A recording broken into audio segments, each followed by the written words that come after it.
It's WFUV and WFUV HD, New York. Listener-supported public media from Fordham, the Jesuit University of New York. Right here on 90.7 FM, WFUV.org, and WFUVSports.org. This is One on One, New York's longest-running sports call-in show on 90.7 FM, WFUV.org, and WFUVSports.org.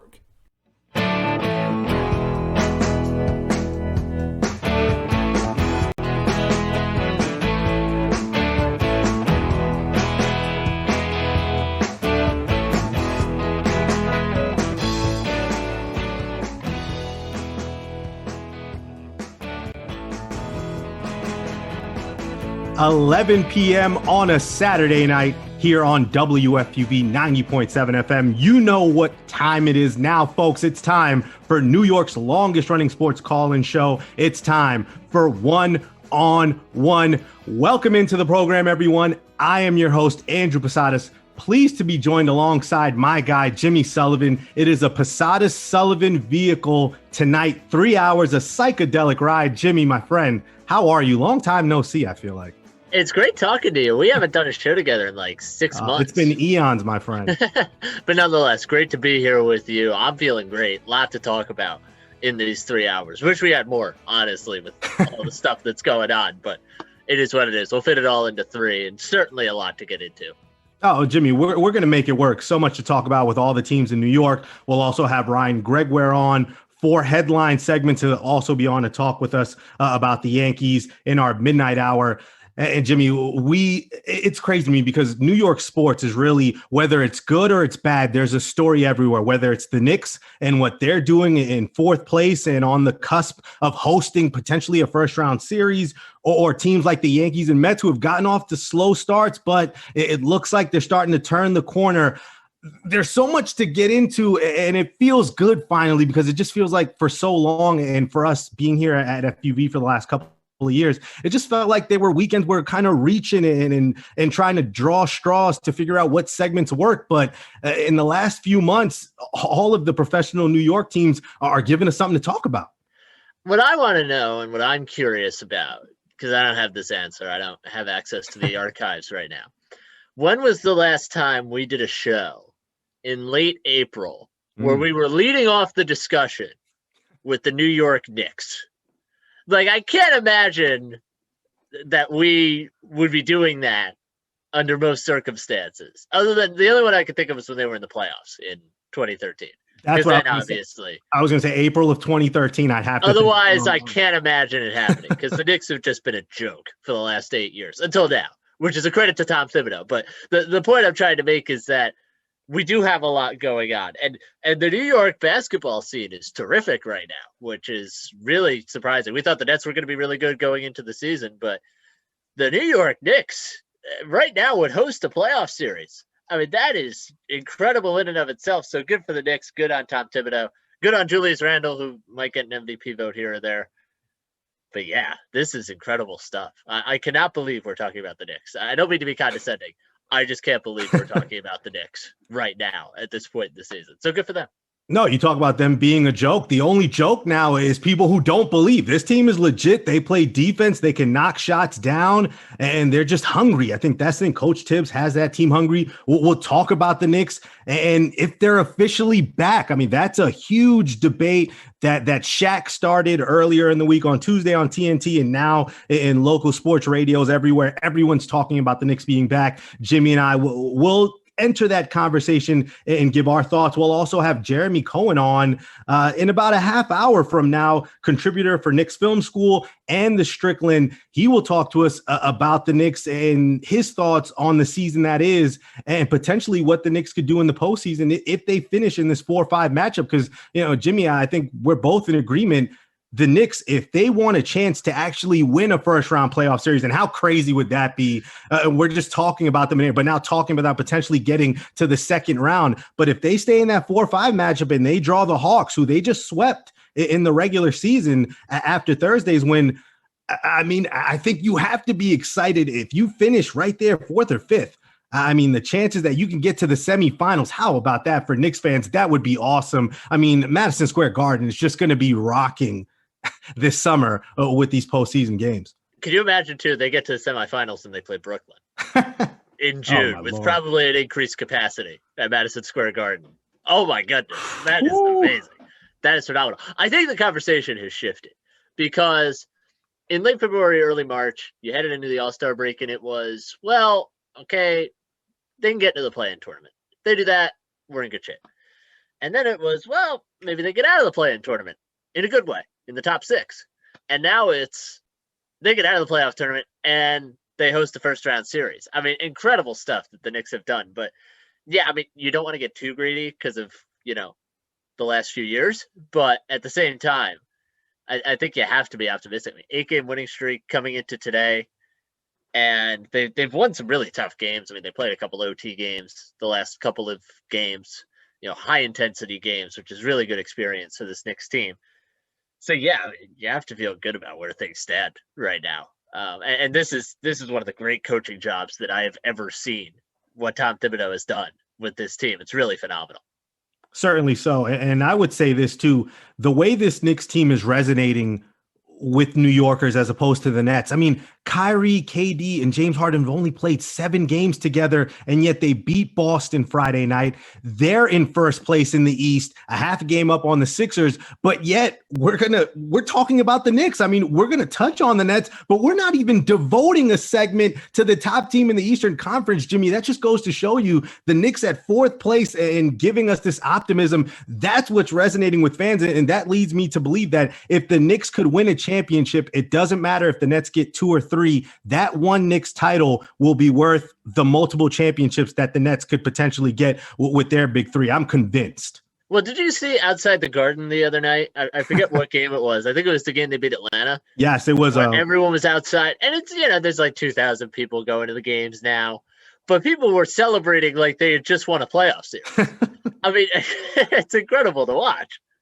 I mean, when you haven't had anything to speak about since 2012, 2013, I mean, it goes to show you that's why, hopefully we get back to normalcy, because Madison Square Garden fully packed out for a playoff game or just for a game where this team is finally, they're putting a competitive product out there. I mean, that's a shame to me that the New York fan base can't fully enjoy this season, because as someone who's covered multiple games, it's just electric with the fans there. And you can just tell, Jimmy, it's just something different about this team. But we'll get into all things hoop in our first hour. And in the midnight hour, we'll switch it over from the association to the diamond and talk about the Mets and Yankees.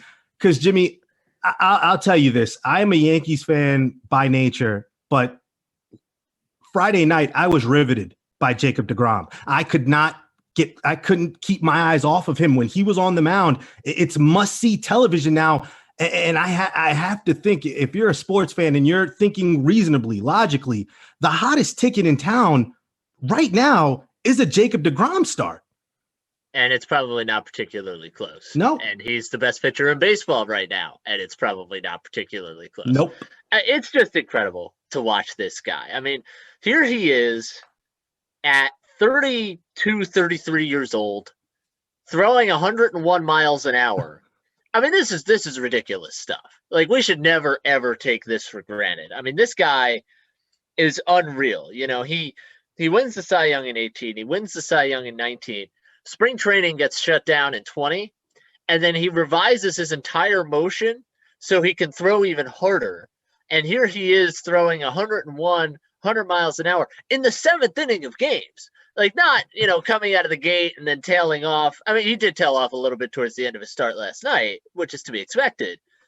But he's rearing back, throwing 100. And I'm watching the Nationals, and their lineup's a bit depleted right now because they don't have Juan Soto. But they had no chance. I mean, I have never seen, maybe ever, just total domination like this, where you're watching the hitters for the Nationals get up there in the box, just flailing at these pitches, and you're like, yeah, they have absolutely no chance. You do not see that at the major league level, even with the best pitchers. I mean, name whoever you want. Like, even the Garrett Coles and the Shane Biebers, if you will, of the world.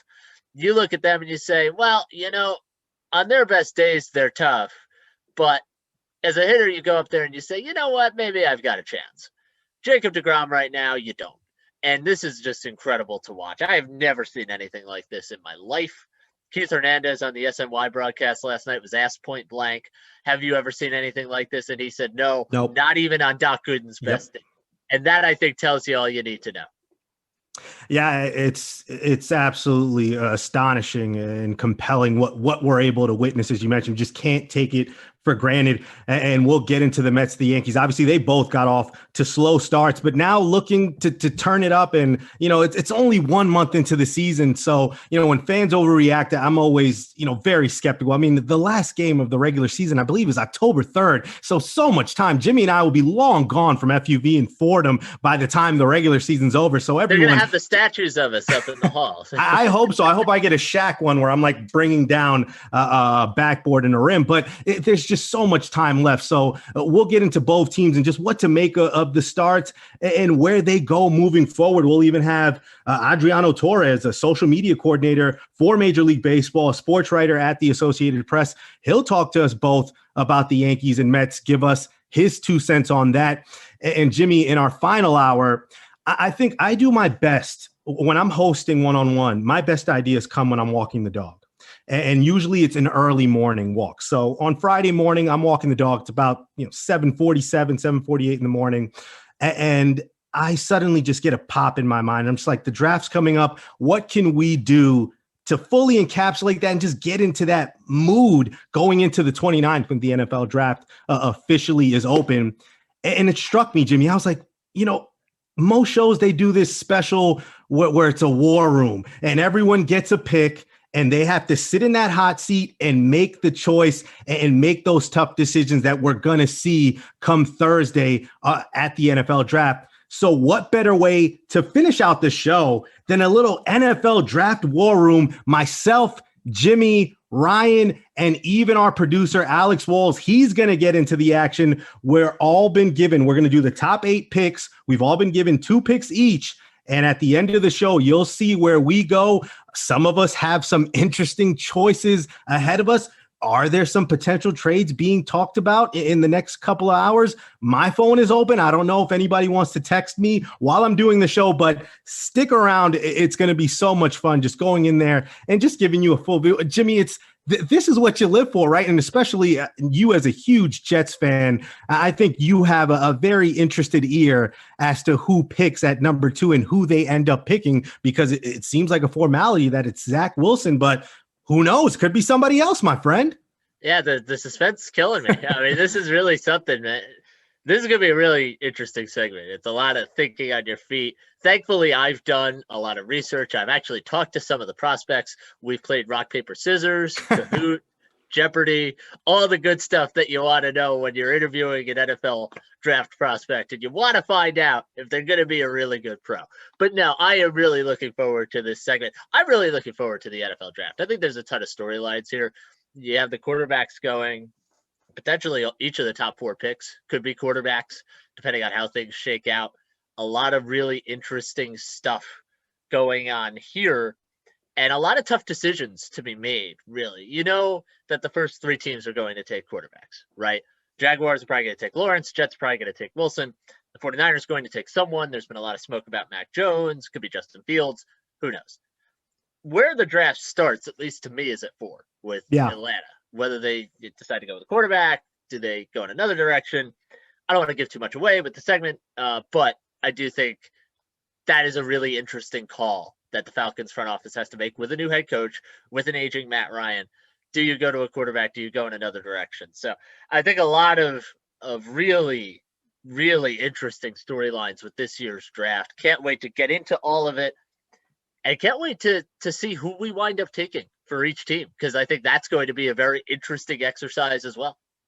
Yeah, because you always see something happens. Someone decides, you know what, I'm going to take him instead. So who knows if one of us are bold enough, brash enough to make that decision. And especially with picks like 6 and 8, the Dolphins, the Panthers, 2 teams who are reportedly thinking about maybe moving back, a lot to kind of sift through in those first 8 picks. We will do our best at the end of the show. So everyone, the next 3 hours, it's a jam-packed show. You don't want to go anywhere. If you're taking a long trip, going to visit somebody right now, keep it locked right here on 90.7 FM. Jimmy and I will take you on a great ride. So sit back, relax, strap on that sports seatbelt, because we're just getting started here on New York's longest running sports call-in show. On the other side of this break, we'll talk about the New York Knicks. Are they back finally? Jimmy and I will have our thoughts. Keep it locked. Just getting started here, one-on-one.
One has a brand new YouTube channel. Subscribe to WFUV Sports to catch our simulcast Saturday nights and get notifications so you never miss another show.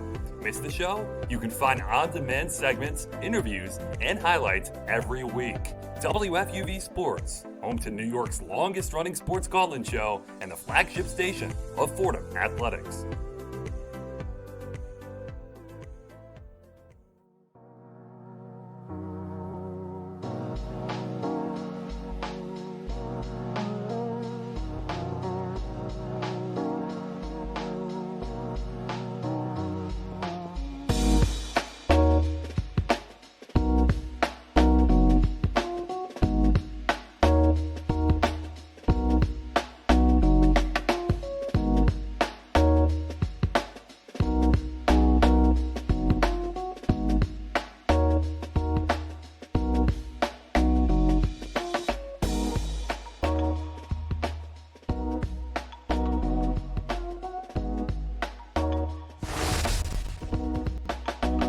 Off and running here on One-on-One, New York's longest running sports call-in show. Andrew Posadas, Jimmy Sullivan taking you up until 2 o'clock in the morning. And Jimmy, the Brooklyn Nets currently right now have the top seed in the Eastern Conference. They're in first place, but that's not where we're going. We're going to the team a few spots down in fourth. That would be the New York Knicks. And the Knicks right now, they entered the weekend on an NBA best 8-game winning streak. They beat the Hawks earlier on Thursday, 137-127, and yet another overtime game. And this Knicks team continues to show that gumption, that resiliency when they're faced with adversity and in these close contested games.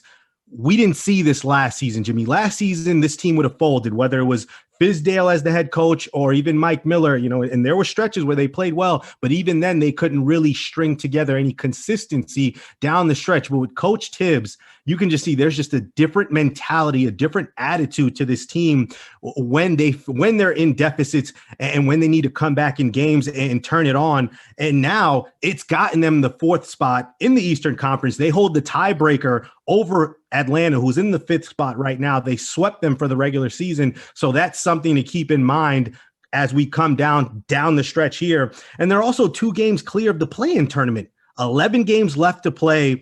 And we mentioned it at the top of the show, Jimmy. They have not made the playoffs since the 2012-2013 season. So when I give you all of these facts, my friend Jimmy, are the Knicks finally back? Are we talking about the Knicks or Texas football here? Like, I've heard this conversation so many times. I do think the Knicks are back. And I think what the word back means is very different based on each fan base, right? The Lakers being back is them winning a title last year, because that's the expectation with the Los Angeles Lakers. With all the history they've had, from Kareem to Magic to Kobe and Shaq, they expect to win titles. Same with the Boston Celtics. Like they will not be quote unquote back until they win a title, because they've won 17 of them. And again, the great history that they've had throughout that franchise. For the New York Knicks, it has not been there in the last 45 years. They've gone back to 73 for when they last won a title. And in addition to not being in the playoffs since 2013, they've won one playoff series since 2000. Like, this is not a team that gets to the playoffs often and you say, oh, well, they could make a deep run. This is not what we've seen from the New York Knicks, particularly under James Dolan's stewardship since he bought the team. But I think a ton of credit goes around here for the Knicks. And I think a lot of it is that there is an expectation with the Knicks now, right? Before, whichever coach you want to name, David Fizdale, Jeff Hornacek, Derek Fisher, to name a few, it didn't seem like there was the expectation of this is how winning teams do things and this is what we need to do to get there. Tom Thibodeau has changed that because, he's been to the playoffs in Chicago. He's been to the playoffs in Minnesota. He knows what it takes to win in the NBA. And I think for a young team like the Knicks, who, let's be real, has a core that has not been to the playoffs, or Julius Randle has never played in the playoffs. RJ Barrett, obviously, has never been in the playoffs. A lot of young guys, they need to know what that's like. And this coaching staff has come along, and I was skeptical of Tom Thibodeau when they hired him. I was on this show, and I said, I'm not sure. And he's just come in and done a great job. And he's given this core a taste of what winning's supposed to be, what it's supposed to feel like, and what you've got to do to get there. And I think he deserves a lot of credit for that. And I think this year for the Knicks is such a valuable experience because they are going to get to go to the playoffs. Even if they do fall to the play-in tournament, it's still high pressure games, valuable experience for them. And yes, the Knicks are back. Yeah, I agree with the notion that when you talk about if a franchise is back, it's subjective to that fan base and to those who are, hardcore basketball fans as opposed to casual sports fans. And when you consider the ineptitude and this isn't, people can't even say this isn't your dad's Knicks, this isn't your grandfather's Knicks, because you think about, the 70s winning 2 championships, the 90s, they were competitive, went to a couple of finals, didn't get anything. They went, against the Spurs in that shortened season. And that was the last time where they were truly championship contenders. Even with Carmelo, I don't think anybody thought with LeBron and the Heatles that they would be able to get past them. So it's just been so long. And for Shaq to go on, TNT earlier in the week and say that they're not back unless they host a first round playoff series. I mean, that to me is hogwash. I mean, it just doesn't make sense when you consider how bad this team has been run, how bad the franchise has been run from Phil Jackson and all these saboteurs just setting this franchise back and back to square. It goes from square one to square one to square one. No process had been made, or no progress, had been made in the last decade really to speak of, and not anything sustainable. So for me, if the Knicks are relevant and they're competitive, which they are right now, they're back. That's what it is. The only thing is now it's a year by year basis where it has to be sustained. Coach Tibbs, and this core, they're going to have to continue getting better, because if you finish as the 4th seed and you host a first round playoff series, then going into next year, you're back. But now the expectations change as opposed to what we think you should do moving forward. And I think for this season, fans just need to be happy with whatever they get, because what you're getting right now is exceeding anything you thought of back in November and early December when we were previewing what the Knicks could potentially do. So, and I agree with you with Coach Tibbs and the fact that when he came in, a lot of people thought, is he going to run this team to the ground? Are these young guys going to respond well to his old school methods and his old school style of coaching?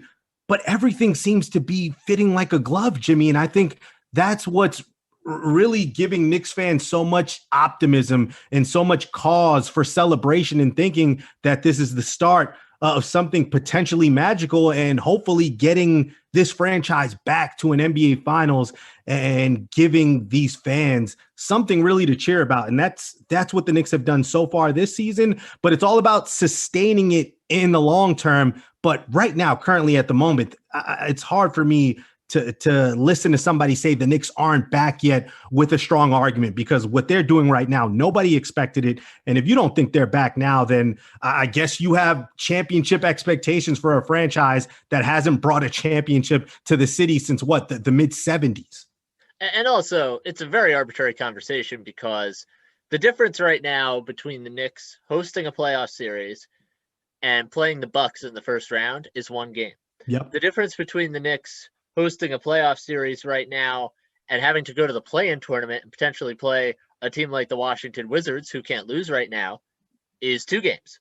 So they're not far from either extreme. And they've probably benefited a bit from the Eastern Conference being what it is this year, where you have the Nets and the Sixers on one plane and then a step down to the Bucks and then a step down to everybody else. That's kind of what we have seen so far this year. I mean, you don't want to play Milwaukee round 1. That's a tough matchup. Nobody wants to play Giannis. The Nets and the Sixers look like probably the 2 best teams in the Eastern Conference, at least right now. I'm sticking with my pick of the Bucks, just for the record, because that's what I do. But nonetheless, you have, you don't have a lot of wiggle room for the Knicks. Like, if they lose 2 games here, they could be back down to 6 or 7. And then we're having a totally different conversation. It's, was it a fluke what the Knicks did for the first 60 games of the season or whatever, which is another dumb conversation. But I think to sit there and put these arbitrary standards on it, I don't like to do that. I just like to enjoy what I'm seeing right now. And what I'm seeing is a fan base that is totally deprived of good basketball for almost 10 years.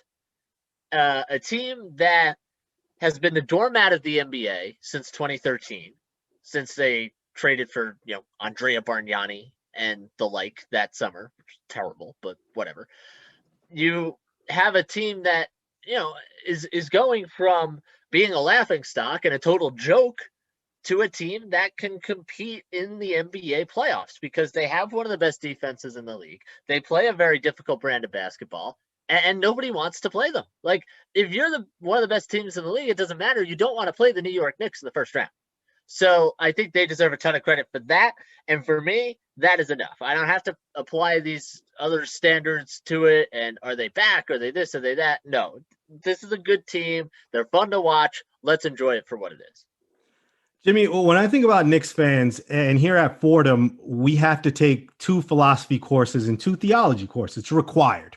And in philosophy, you learn about the allegory of the cave. Remember that, Jimmy? And it's like the people were inside and just dark, and then they're just seeing shadows, and it's just nothing there. And then finally someone decides, all right, let me go out to the light and see what's out there. And it's just so bright. And it's like, oh my, what is this? We've been in here so long. What is this light, this shining thing that's giving us nourishment and just making us feel good? That's Knicks fans right now. They've been stuck in a cave for the better part of a decade, and not because they wanted to, because the franchise has held them hostage in there with their decisions. And so finally for them to get some sunlight and to know what it feels like to root for a winner. I mean, Knicks fans are going to tell you they're back, and they have all the reason to believe that they are back. And I think it's going to be vital for them to get that 4 or 5 spot if they're really thinking about winning a first round playoff series. But even if they lose, if they were to face the Bucks or the Sixers, Jimmy, and they end up losing in 5 games, can Knicks fans really be upset and say, oh man, how did we lose to the Sixers? Or how did we lose to Giannis and Drew Holiday, Chris Middleton, and the Bucks? You're not going to be disappointed. You're going to be happy with whatever result you get as long as the Knicks are in the playoffs. And I'd have to think that 6-game road trip starting on the 2nd. And when I think about the opponents, they got the Rockets, the Grizzlies, who are still in the playoff hunt, the Nuggets, who may have the MVP of the league in the Joker, the Suns, who are absolutely in fuego right now, the Clippers and the Lakers. Those 6 games are going to be critical because, as you mentioned, 2 games separate them from that play-in tournament. So if you can break even and go 3-3 in that 6-game road trip, that is what you need. But if you go 1-5, 2-4, and teams like Boston and Miami can continue picking up ground, or even Atlanta, I mean, before that loss, they were flying in as one of the hottest teams in the league. So if they can win, that's a chance for those 3 teams to gain ground on the Knicks. And the Knicks could easily find themselves, after that road trip ends on May 11th, after that final game against the Lakers, Jimmy, it's not unrealistic that the Knicks could find themselves in that 7th, 8th seed, and now having to fight to get out of that play-in tournament. Yeah, I think it's important though to remember also like the format of the play-in tournament. If you're the 7 or the 8th seed, you only need to win. Yeah, you one win. Yeah. If you're the 9 or the 10, you need to win back to back, basically. So it's a lot more conducive if you're the 7 or the 8. Like there was a lot of scuttlebutt about the play-in tournament and what it was going to mean. And when you look at it, it's actually really favorable to the 7th and the 8th seeds, just under the proxy of, hey, we're going to play this thing and we're going to see where it goes. But I'm reminded, and I was talking a few weeks ago on the show about the Knicks' second half schedule and how hard it was going to be and how tough it was going to be on them. And I'm reminded of, there was a few years back, there were all these weather forecasts that were saying, we're going to get this massive snowstorm, right? It's going to be 2 feet of snow. It's going to be absolutely brutal. You're not going to be able to leave your house for days.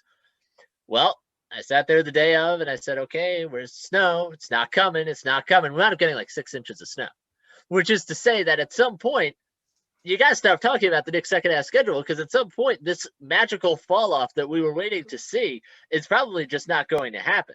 Like, they could lose the rest of their games, and you hate to say that because I don't think they're going to lose the rest of their games. They could sit there and lose the rest of their games and probably still be in decent shape for the playoffs. Like, they would still at least make the play-in tournament.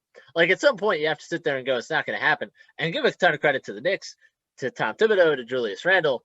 But I sat there and I said, I looked at that schedule and I thought, there's going to be a fall off here. And the fact that there hasn't been is a huge credit to this team and the way they're playing. I think they're playing better than they were in the first half of the season. This is the best basketball they've played all year. And it's evidenced by an 8-game winning streak in which they've had a number of close games, 5 out of the 8 against teams that are currently in the playoffs. That is really impressive from the New York Knicks. And look, I guess it's not what we're used to seeing, and I get that, but look, you have to give a ton of credit where it's due. And even if they do fall to that play-in tournament, I still think they're in decent shape. And even if they fall a little lower, you don't want to see them if you're a higher seed. So I think there's also that you can fall back on if you're a Knicks fan and say, okay, well, we lose some games here. We built a cushion for ourselves. We're at least going to make the play-in tournament. And we'll let the chips fall where they may, but we like the way we're playing. No, Jimmy, I love that you brought that up, because that first half of the season, the Knicks had one of the more favorable schedules, and coming on the other side of the All-Star break, I believe they had the second or third hardest schedule going into the second half of the season. And for them to know that and to be motivated enough to kind of battle through that, beat some really good teams along the way, I just think it says a lot about what the mindset is for this team now. It's no longer, we're not happy-go-lucky, gosh, we just want to be competitive and try to win some games. No, we're trying to be a playoff team, and we're going to be competitive. We're going to play defense where we're going to knock down shots when we need to, and we're going to make you work for 48 minutes. So the Knicks right now absolutely going in the right direction, and at 4th place, a chance to have a home playoff series. How epic would the Mecca be if they can hold on to that 4th seed? And for the Knicks fans out there who are saying, Andrew, Jimmy, I'm just not sure if I'm all in on the Knicks, don't worry, because our next guest, he's going to continue to reassure you we're going to stay on the Knicks. Jeremy Cohen, contributor for Knicks Film School and The Strickland. He will come on, join Jimmy and I to talk about the Knicks and reassure Knicks fans they are back. Don't worry about it. Don't fight it. They're back. Enjoy it. We'll talk all things Knicks with Jeremy Cohen after this break. Keep it locked. It's One-on-One.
Be sure to follow WFUV Sports on all of our social media platforms. At WFUV Sports on Twitter, at WFUV_sports on Instagram, and WFUV Sports on Facebook and YouTube. WFUV Sports, home to New York's longest-running sports call-in show and the flagship station of Fordham Athletics. New York's longest-running sports call-in show returns. Andrew Posadas, Jimmy Sullivan here with you. And we got to keep the discussion going on the New York Knicks. So it's our pleasure to bring in our next guest. He is a contributor for Knicks Film School and The Strickland. You can find him on Twitter at The Coincidence. Jeremy Cohen. Jeremy, welcome to One on One. Thanks so much for having me, fellas. Appreciate it.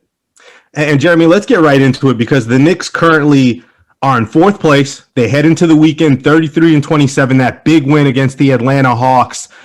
Just from a Knicks fan's perspective, what can you say about this roller coaster ride this season for the New York Knicks? Totally unexpected and completely welcomed. I mean, I was expecting to go into this year with, all right, well, the Knicks will focus on development.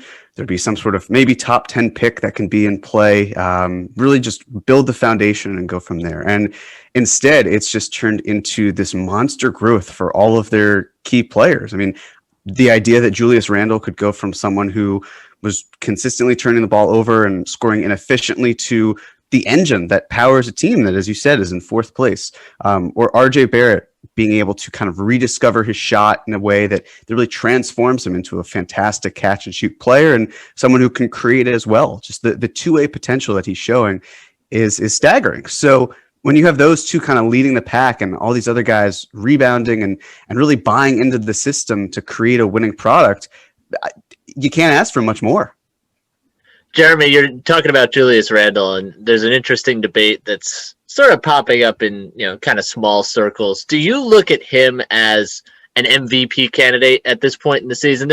I've seen a little discussion about that, not a lot, but a little discussion about that. Do you see him in that echelon of players this year with what he has done and how he has really driven this Knicks resurgence to where they are now at fourth in the East? The one thing about the MVP award that always bugs me is I feel like it's two different things. Is it either the best player in the NBA or in your league, or you're the most valuable to your team versus where other players? I mean, LeBron James, incredible player, but how much does he mean to the Lakers versus how they're doing without him? That sort of thing. And with Randle, if you take him off the Knicks, they're a shell of an organization. That's just how good he has been. So when the Knicks were as good as they were and Carmelo Anthony had that lone MVP vote, I understood it because he is what made them so good. And I see similar with Randle. I think that it's fair for him to be in the conversation. He won't win. He shouldn't win. I believe Jokic should absolutely be the clear-cut front runner. But in that sort of sense, it would be lovely to see him get that recognition. I'll be happy with all NBA, but I do agree. I see why there is reason or rationale behind why he should at least be in that one or two vote consideration based on what he's contributing. Jeremy, it was interesting because earlier this week, Shaq made some comments about the New York Knicks saying that they aren't back just yet and they'd have to host a first-round playoff series in order to be back in his eyes. I mean, for every sports fan, a team being back, it's subjective. So in your opinion, do you believe right now at this moment that the Knicks are back? I do. I think to me, back in a lot of ways means relevancy. For so long, we've seen the Knicks just kind of be one of the doormats of the NBA and the punching bags. And I didn't really understand his comments in terms of it because it felt like he was moving the goalposts. And I'm glad Candace Parker was there to kind of say, this is a team that was supposed to be terrible. And the fact that they're now not even in the conversation for the moment to not only get past the play-in tournament, but actually host a playoff series, just even being in that conversation to me shows how far this team has come in even just a short time with Tom Thibodeau being the coach. So to me, it seemed a little crazy that's the case, but I do believe the Knicks are back and they still have steps to take in order to be a legitimate contender. But the way I look at it is if the Nets can go 42-40 and be the 6th seed, and then sign two incredible players. If the Lakers can be, I think they won 37 games the year before LeBron joined. If they can sign him, if the Clippers were the 8th seed before Kawhi and Paul George were able to team up, then clearly there's something going on that's successful, and it shows that those teams can show promise in coming back. Then why can't the Knicks be back? Jeremy, I think you touched on a very good point there, which is what the Knicks do from here. They're going to be a playoff team at least at the end of this season, barring anything really crazy. But, no one is under any illusion that this team is necessarily going to compete for a title this year. So in your eyes, you talk about the moves that the Knicks can make going into the future. What are some of those moves that you would like to see to help the Knicks go from competitive and making the playoffs and grinding out games to a team that could potentially contend in the Eastern Conference or even for an NBA title? Well, I would say this summer it's not a great free agent class. If we're assuming that a player like Kawhi Leonard stays in Los Angeles, then it becomes even more kind of bare.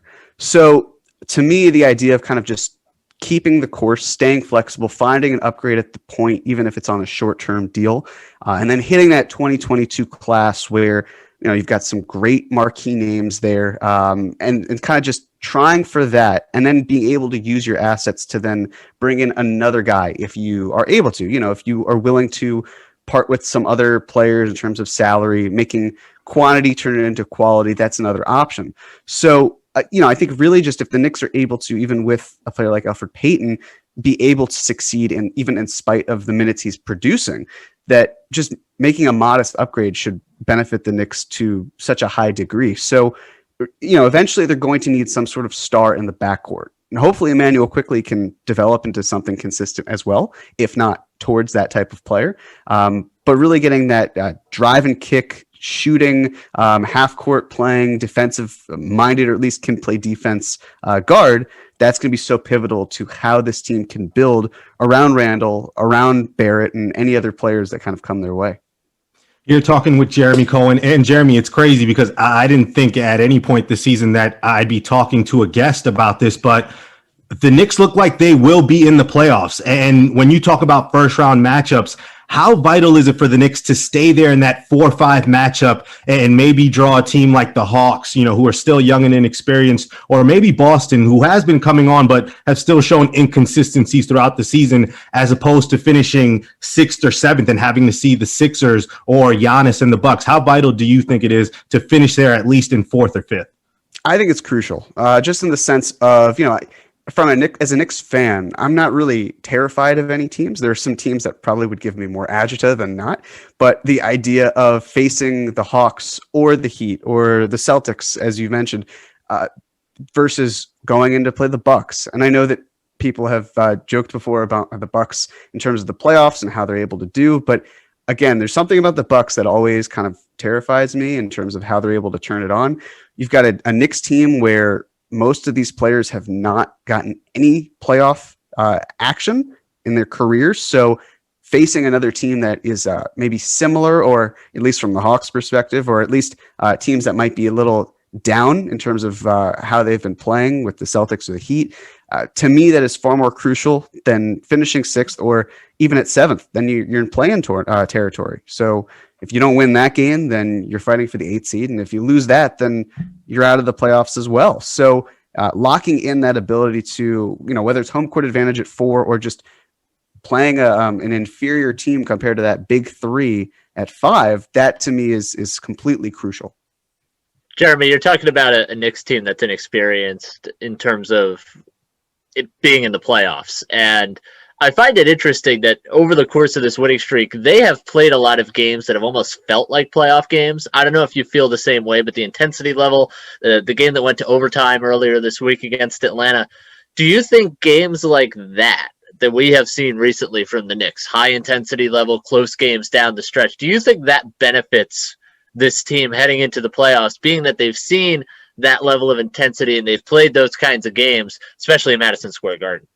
100%. And the idea as well that the Knicks are even playing competitively down the stretch, I think is another key element. To think that for some teams that have been eliminated, like the Rockets or the Timberwolves, Now is basically the time of, all right, well, it's April or almost May. We can kind of just wrap things up. The season's over. We'll hit it next year. And for the Knicks, it's no, we're in the thick of things. We're absolutely competing, and we've got a real shot of getting home court advantage. So being able to be in that atmosphere to see the Garden alive, especially, I mean, I should mention how crucial Derrick Rose has been to all of this and the ability to really lead this team, especially down the stretch in crunch time. So having these players that are kind of collectively buying in and working with each other, and the fact that the defense is so good and kind of keeping things together.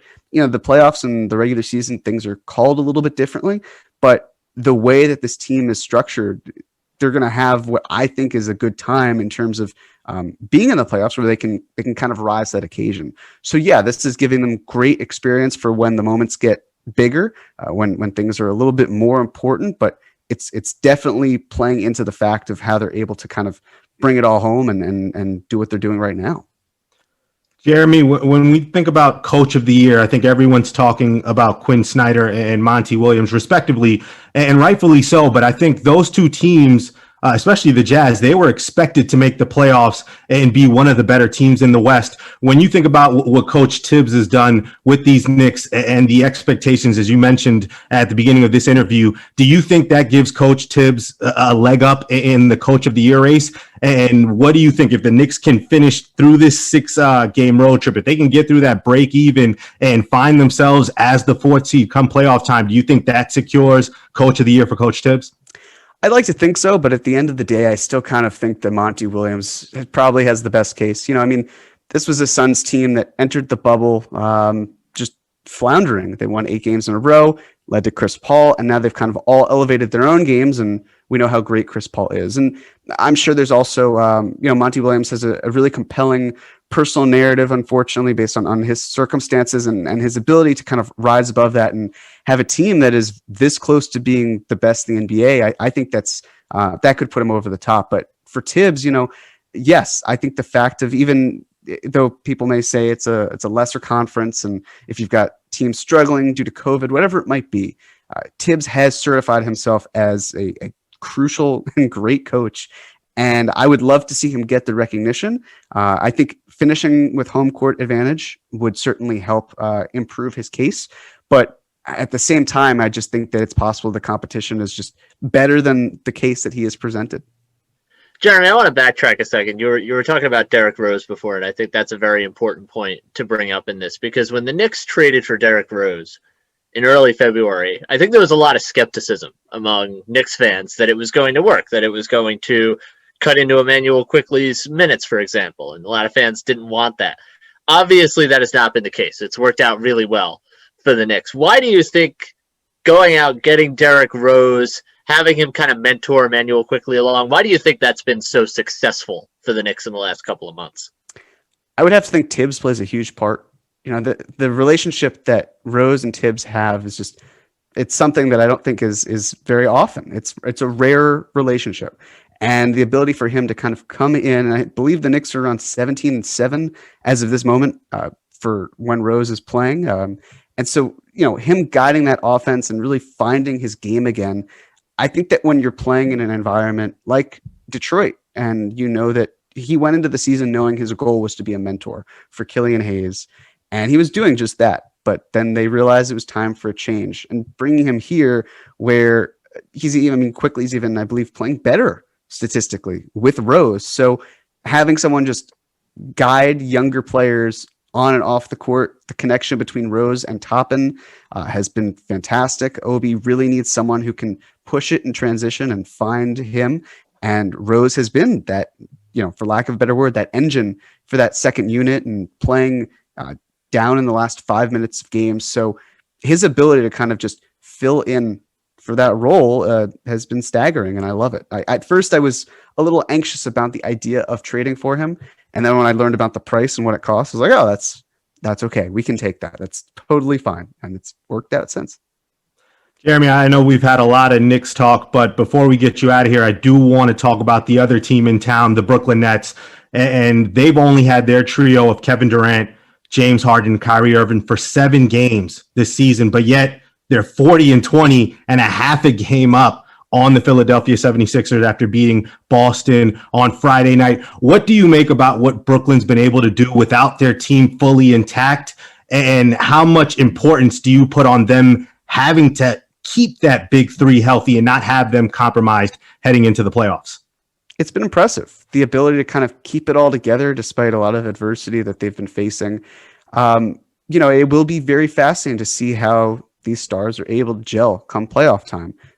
Certainly, the three of them are very battle tested. They know what it's like to win in the playoffs. I'm sure that they trust each other.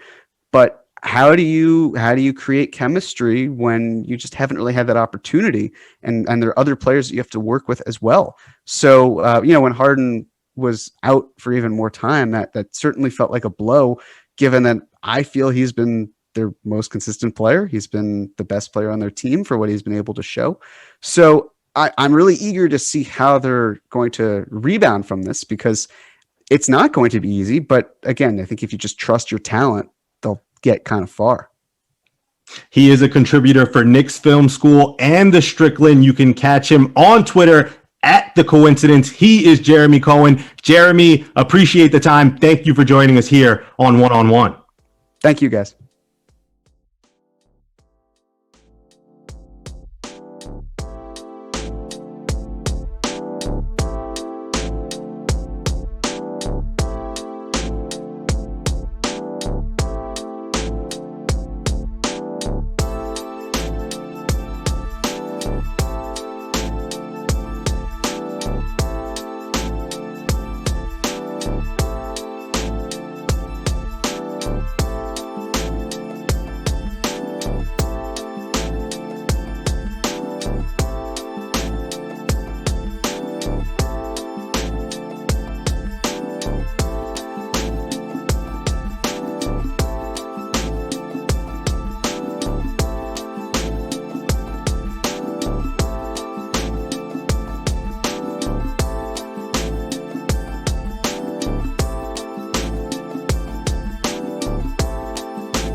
To support the WFUV Sports Department, visit support.wfuv.org to become a member or make a one-time donation.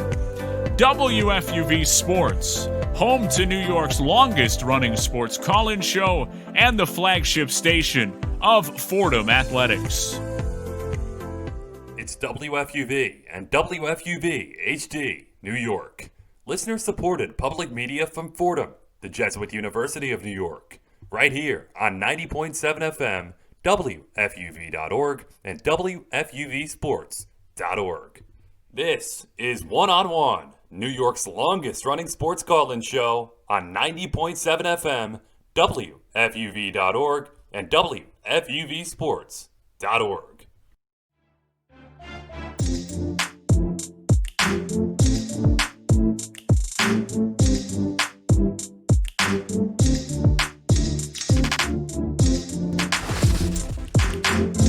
Welcome back into One on One, New York's longest running sports call-in show. I'm Ryan Gregoire with the headlines.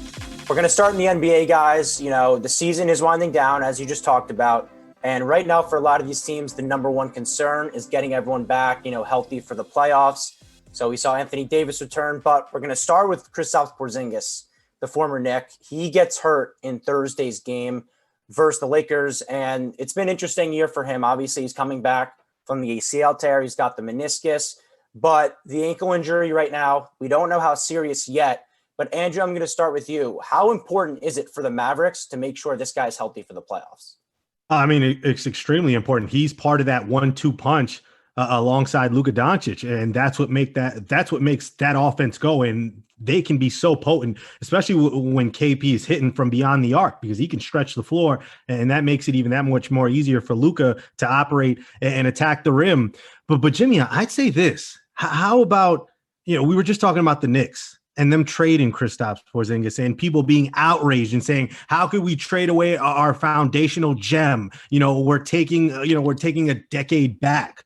But all of a sudden, that deal is almost a steal for maybe the Knicks, because Kristaps Porzingis just can't stay healthy. And if this is going to be the case and he's going to be in and out of the lineup, I just don't see how that's conducive for the Mavericks long-term and trying to build a championship contender there. So if you're the Knicks, trading Kristaps Porzingis probably wasn't the right idea at the time, but at least the Knicks had the foresight and they made that choice. And now just doesn't look too bad at the moment. And for the Mavericks, if Kristaps Porzingis isn't 100%, Luka Doncic can only take you so far. And I think it's about as far as a first round exit.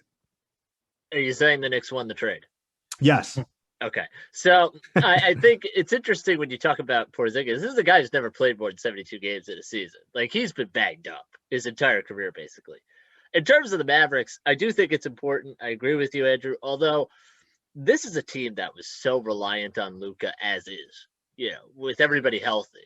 They were sitting there saying, okay, how great is Luka going to be every night? And we're just going to ride that and see where it goes. So to exacerbate that even worse is terrible. But I think this is a team that's getting bounced in the first round either way. I mean, you heard the comments from Mark Cuban and Luka Doncic recently talking about the play-in tournament and frankly whining a little bit about how the NBA decided to do that this year, but I don't think it really matters. I think this is a Dallas team that's going to be probably a 7 or an 8 seed. They're not equipped to play really any of these teams, I think, first round. Like a team like Utah, really tough matchup. Even a team like Phoenix that doesn't have a ton of playoff experience is a difficult matchup. I don't see a ton of potential for this Dallas team. They are out of the play-in tournament right now. The Trailblazers did fall behind them last night, but I think at some point they'll wind up back in, and I don't think they're going to go far in the playoffs. Even if they're not in that play-in tournament, I'm just very skeptical of what they can do, given how reliant they are on Luka Doncic. Yeah, Andrew, as a fellow Knicks fan, I love hearing that you think we won the trade. I don't think we didn't get anything for him, so I think that's a tough aspect. But Julius Randle's replacement's objectively been a better player this year. And you talked about Porzingis being banged up, 189 missed games in 6 years. So even in New York, it was a concern, right? We never knew if this guy was going to be healthy. And he's so tall, and you worry about his frame, especially with these leg injuries. Are they going to add up? And it's like, I know it's just a little ankle thing, and I don't want to blow up here, but any minor thing with him can become a big thing just because he's gotten injured in the past. And the last thing I want to touch up on that is I do think that they need him, and it's crucial. We saw last year in that Clippers series. Remember, he drops 34 in game 3, right? They look like they can turn it around. They tie it 2-2, but he gets injured. He tears that meniscus, and then it kind of falls apart for the Mavericks. So, I think it's really interesting these next couple months. We're going to see if Porzingis is the number 2 for the future, because if not, I think the Mavericks have to be aggressive. You don't want to waste Luka's prime. But let's shift over to Anthony Davis. The star for the Lakers returns after missing 30 games in Thursday's loss to the Mavericks. Didn't look too great, 2 for 10 from the field, 4 points, only played 17 minutes.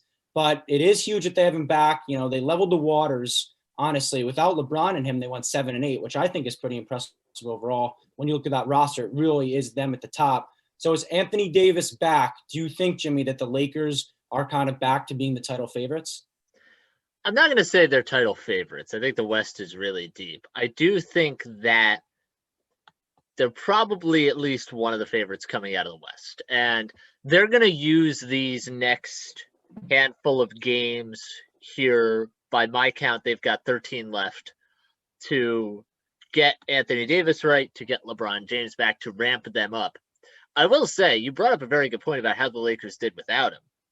There was talk when both of those guys went down that they were going to fall down to the 7 and 8 seed. They were going to be possibly have to go to the play-in tournament and have to do all this other unnecessary stuff that you don't want to do, particularly when you're defending a championship and you played a ton of games last year as is. The Lakers right now are the 5 seed. If they could stay out of that 7 through 10, I think they'll be fine. They would have Denver first round. That would be a really good series, by the way. Western Conference Finals rematch from last year. Look, I want to say they're the favorites in the West, but there's tough matchups here. You know, Denver's got the MVP, I think, in Nikola Jokic, which we'll get into later. Then they would play the Utah Jazz, who have been really the best team in the NBA throughout this year. They could see the Suns. They could see the Clippers. Like, this is not a cakewalk through the West by any stretch of the imagination, and they're going to need AD and LeBron healthy. They'll use the next 13 games to do that. So if they're healthy, I feel decent about it, but even with both of those guys back at full strength, it's far from a guarantee that they're going to get through this Western Conference because it is really, really good. Jimmy, I would say this, though, about the Lakers. And the fact is we won't know what this team really is until LeBron James steps back on the court. AD had 4 points in 17 minutes. He's still on a restriction. But the fact that this team was able to tread water successfully without them. And I think one dynamic in the Lakers' favor is the fact that they're the champs and they don't need home court advantage. The Jazz, the Suns, they need it. They are desperately hoping to get and secure that 1 seed. But how about the Jazz? How petrified are they going to be? They're going to have to see the winner of Denver and Los Angeles. And I think if you're Denver, you kind of have to be a little worried because that's what they brought in Andre Drummond. They brought him in to have to battle down low against the likes of Jokic. So the Lakers are not going to be scared. They're the ones who beat the Nuggets in the conference final. It's going to be the Nuggets who are going to have something to prove against the defending champions. And I think if I'm the Lakers, I love where I'm at the 4-5 seed because home court doesn't matter to me. And at the end of the day, as good and as deep as the West is, Jimmy, Utah, Phoenix, the Clippers, show me in the second round, show me in the conference finals. But until that's the case, if the Lakers are fully intact, that's a team at 4 or 5 nobody wants to see, and for good reason. They're the defending champs. And until you knock off LeBron James, until you solve that problem, it's hard for me not to take the Lakers over the rest of the Western Conference. No, I completely agree. I don't think the seeding is any worry. I mean, they didn't prioritize it. Yep. And we've seen this in the past, LeBron teams, it doesn't really matter where you're seated. Once it gets in the playoffs, it's a different animal. And the Lakers are battle tested, obviously, coming off the championship. So, yeah, I completely agree. I think that they just got to get healthy. That's the number one concern. Get AD along, get LeBron back, and I think he's day-to-day now. So we'll see what happens with that. And another team who's pretty much number one goal right now should be just to get healthy is the Nets. We do have some unfortunate news on James Harden. He's suffered a setback in his injury. He was day-to-day, but now he's out indefinitely with this hamstring injury. So they're obviously going to need him back. Steve Nash has said that they may just keep him out into the playoffs, but that would mean that the big three only played 7 games together. So I don't know about you guys, but I think the number one thing with the Nets that critics will say is the experience. They haven't played together, like, do they know how to play together? All that kind of talk. Do you think that James Harden needs to get back on this court kind of before the season ends here? Or do you think they can just go into the playoffs, Kyrie, Harden, Durant, and just figure it out from there? Jimmy? Yeah. You know what? It's funny because I'm looking at the standings right now.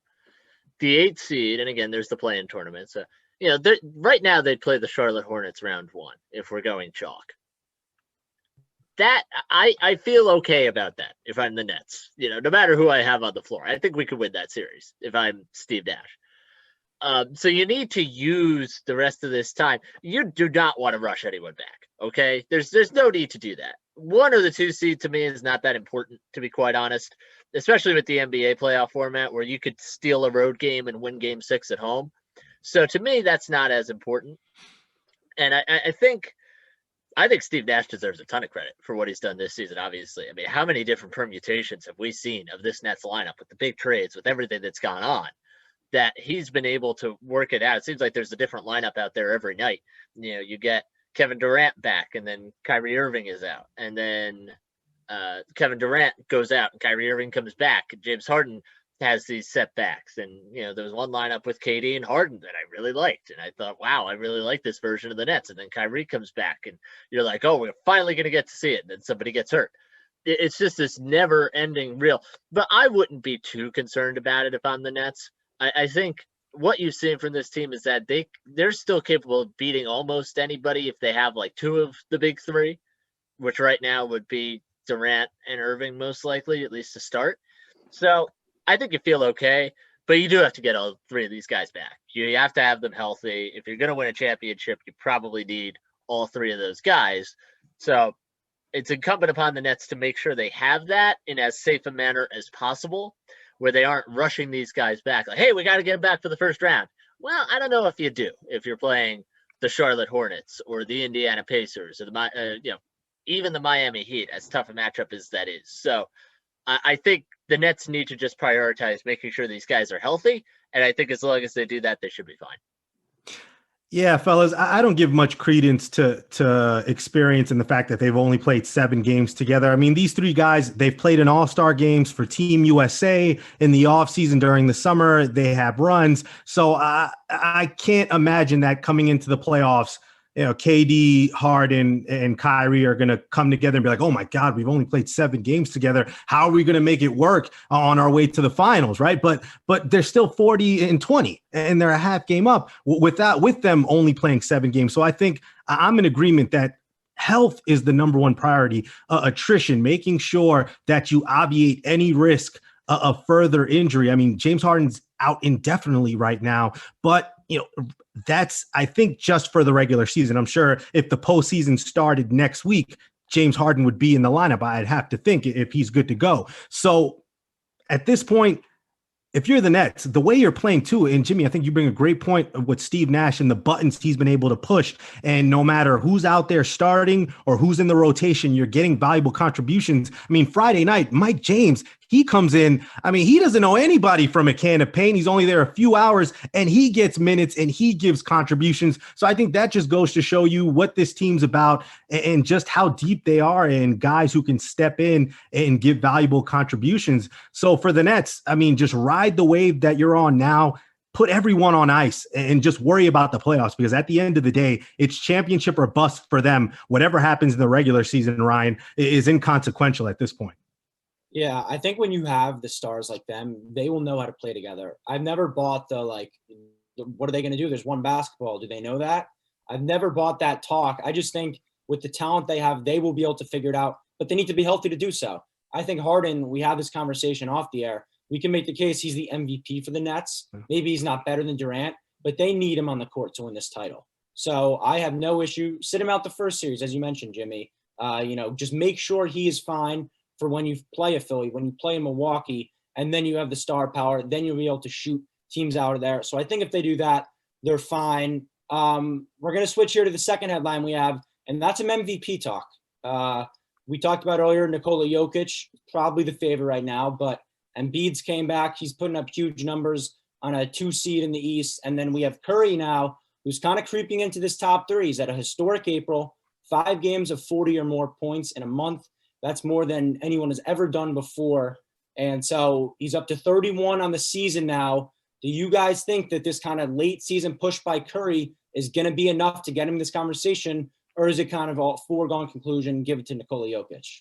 Jimmy, this is interesting because the 3 horses in the race, if you would, Jokic and Embiid, a center hasn't won since Shaq back in the early 2000s when they were on their way to three-peating there in Los Angeles.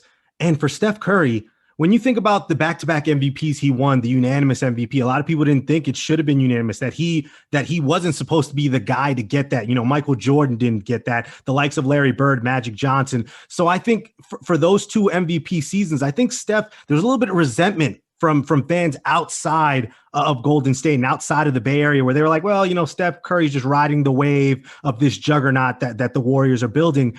But this year is so different because, Jimmy, they've needed every single point, every single 3-point shot, every single half-court heave that Steph has done, all these amazing things. The Warriors have needed every single bit of it. With Klay out, James Wiseman is out too. He had a knee injury, and Draymond, he's not giving you anything points-wise. I mean, he's having a great statistical season as far as rebounds and assists. I mean, he had, I believe, it was 19 or 20 assists the other night. So I think for Steph Curry this year, if you wanted to tell me, Andrew, Steph Curry should be the MVP, and this is why, and you gave me all of these facts, I mean, I'd be hard-pressed to not agree with you and say, hey, you know what? Steph Curry's having the best age 33 season offensively than anybody we've ever seen, better than Kobe, better than MJ. So, Jimmy, to me, what Steph has been able to do, I think the MVP award is so weird because I'm in agreement that it's a difference between MVP and the best player on the best team. If we're talking about who's the most valuable player to his team right now, Jimmy, it's got to be Steph Curry. Yeah, you could say that. And the funny thing is, I think this really underscores an important point, which is that sometimes you will hear some of the old heads talk about how the game's played today and how we did this differently in my day, and this is why it was better. This is probably the best we've ever seen basketball played, just in general, right? Like, we're talking about Steph Curry having an unreal season, and he's not the favorite for MVP at this point. And the way I look at it, as I think about it, is, look, Steph Curry is dragging the Golden State Warriors towards the playoffs right now. Unbelievable stuff. The way he's scoring, the way he's shooting, unbelievable. To me, it's clear cut that right now the favorite is Nikola Jokic. I mean, this guy, he has, the highest PER and win shares and all this other stuff. Like, he's been really valuable. Hasn't missed a game this season either. Hasn't missed a game on a team that has not been healthy at all. Jamal Murray tore his ACL. Will Barton's out now. They haven't had much of Gary Harris this season. Like, they have not had a healthy comportment of guys, except for him. He's been there the whole year. And it's the way he plays the game, too. Like, you were referencing Shaq, Andrew. I didn't see Shaq setting up the offense from the top of the key and, setting up guys in the corner and driving in the paint. No offense to Shaq. He just wasn't doing that. So, to me, it's Nikola Jokic. Joel Embiid would have a case if he played more games, but he missed, I think 14 games earlier in the season or something like that. So, to me, it's Nikola Jokic. But there are so many unbelievable individual performances in the NBA right now that I'm very careful to sit there and go, my pick is Jokic, but I'm not going to slight Steph Curry. The year he's having is unbelievable. He's playing the best basketball of his career. It's just that there are so many unbelievable individual performances around the league that I would give the edge to Jokic right now. And I think it's more or less settled unless something happens in the next 12 or 13 games as we head to the playoffs. But yeah, just incredible stuff that we're seeing from all these guys in the NBA. Yeah, the reason that I'm going to go Jokic too, one, Embiid, he missed 18 games already this year, as you talked about. Just too many to miss, especially when you have a condensed 72-game season. That really hurts there. And Curry, this team's 30-30, and they've needed all 31 points per game to even get to 30-30. But I think that the way people vote isn't always who is the most valuable. It's kind of just the best stats award, and that is Jokic this year. So if we're going to define the MVP as you need every point, you are valuable, it's obviously Curry. He's number 2 in plus minus. They're the worst team in basketball when he's off the floor. But that's not how they vote. They vote on the numbers, and Jokic has the numbers, hasn't missed a game. His team's awesome. So I'm in agreement. I think it's Jokic. But yeah, these guys are having amazing seasons, and it is crazy because we're used to the MVP maybe like 5-10 years ago. They give you 25, 5, and 5. Now it's 30, 11, 26, 11, and 8. It's just crazy to see the way the game's changed. But I will go Jokic as well. I think it is his award unless something drastic happens, late in the year. It's certainly been an unprecedented type of season in terms of injuries. And guys like LeBron, Donovan Mitchell, KD, James Harden, guys who are supposed to be in that MVP race. And we all thought the race was going to be contested and heated, but injuries have really cooled that down. And now, it's really 3 people in terms of Embiid, Jokic, and Steph. And it's really just what's your specific taste and what will you argue for and against? But at this point, with what Jokic has been able to do and availability being the best ability and averaging 8 assists as a big, I mean, Shaq averaged, I think, a little under 4 in his MVP season, something that we didn't see 20, 25 years ago. The big man has certainly changed in the NBA, and down the stretch here, coming into the finish line, it's going to be interesting as to who can get that final leg up and cross the finish line as this year's MVP. We'll leave the hoops talk there.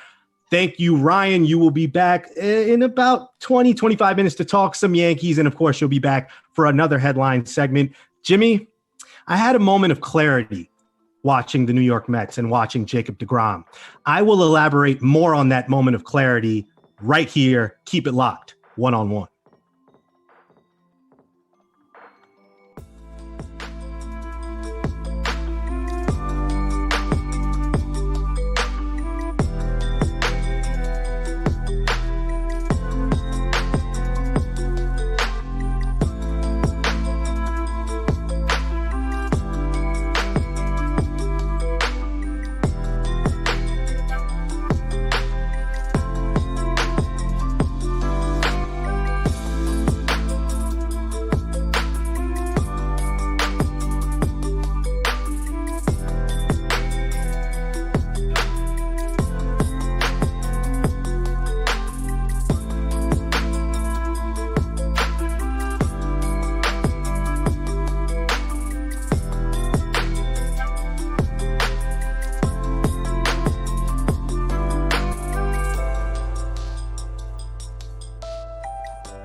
Be sure to check out all of our latest podcasts on WFUVSports.org or wherever you get your shows, including NFL Friday, Nosebleeds, Pick and Pod, 5 on 3, College Gridiron, and FUV FC. Also, our newest edition, Off the Air, diving into the station's legacy with its most prominent alumni.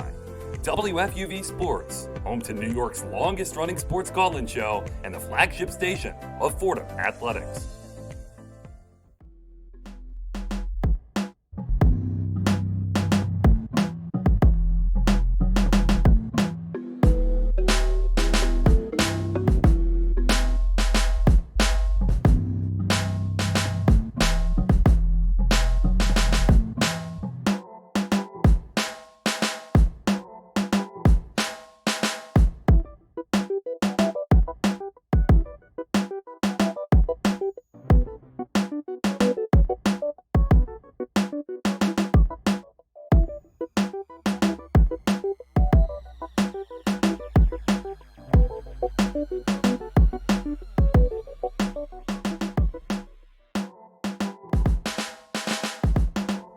We've crossed the midnight hour. Saturday has come and gone. Sunday Fun Day is here, and New York's longest running sports call-in show continues, leading you up to 2 in the morning. Andrew Posadas, Jimmy Sullivan. And I mentioned before our break and teased it a little bit, Jimmy, Friday night watching the Mets and the Nationals and watching Jacob deGrom, I had an epiphany, a revelation, a moment of clarity, as I put it, just a few moments ago. And there was one at bat, and I believe, if I'm not mistaken, he was facing Josh Harrison. And it's a 3-pitch at bat, Jimmy, and it's all 3 sliders. I think it was like 92, and then like 93. Harrison strikes out swinging. And I don't know why, Jimmy, but right then and there, I thought to myself, this is what it feels like to watch Cy Young, to watch Walter Johnson, to watch, if we're talking modern day, to watch Nolan Ryan, Randy Johnson, Roger Clemens. Like, this is what it feels like. What Jacob deGrom did on Friday night. I mean, retiring the final 19 batters. And this is even more crazy. It was the 16th time since the turn of the 20th century. 1901, people, for those of you who are not good with just converting that over.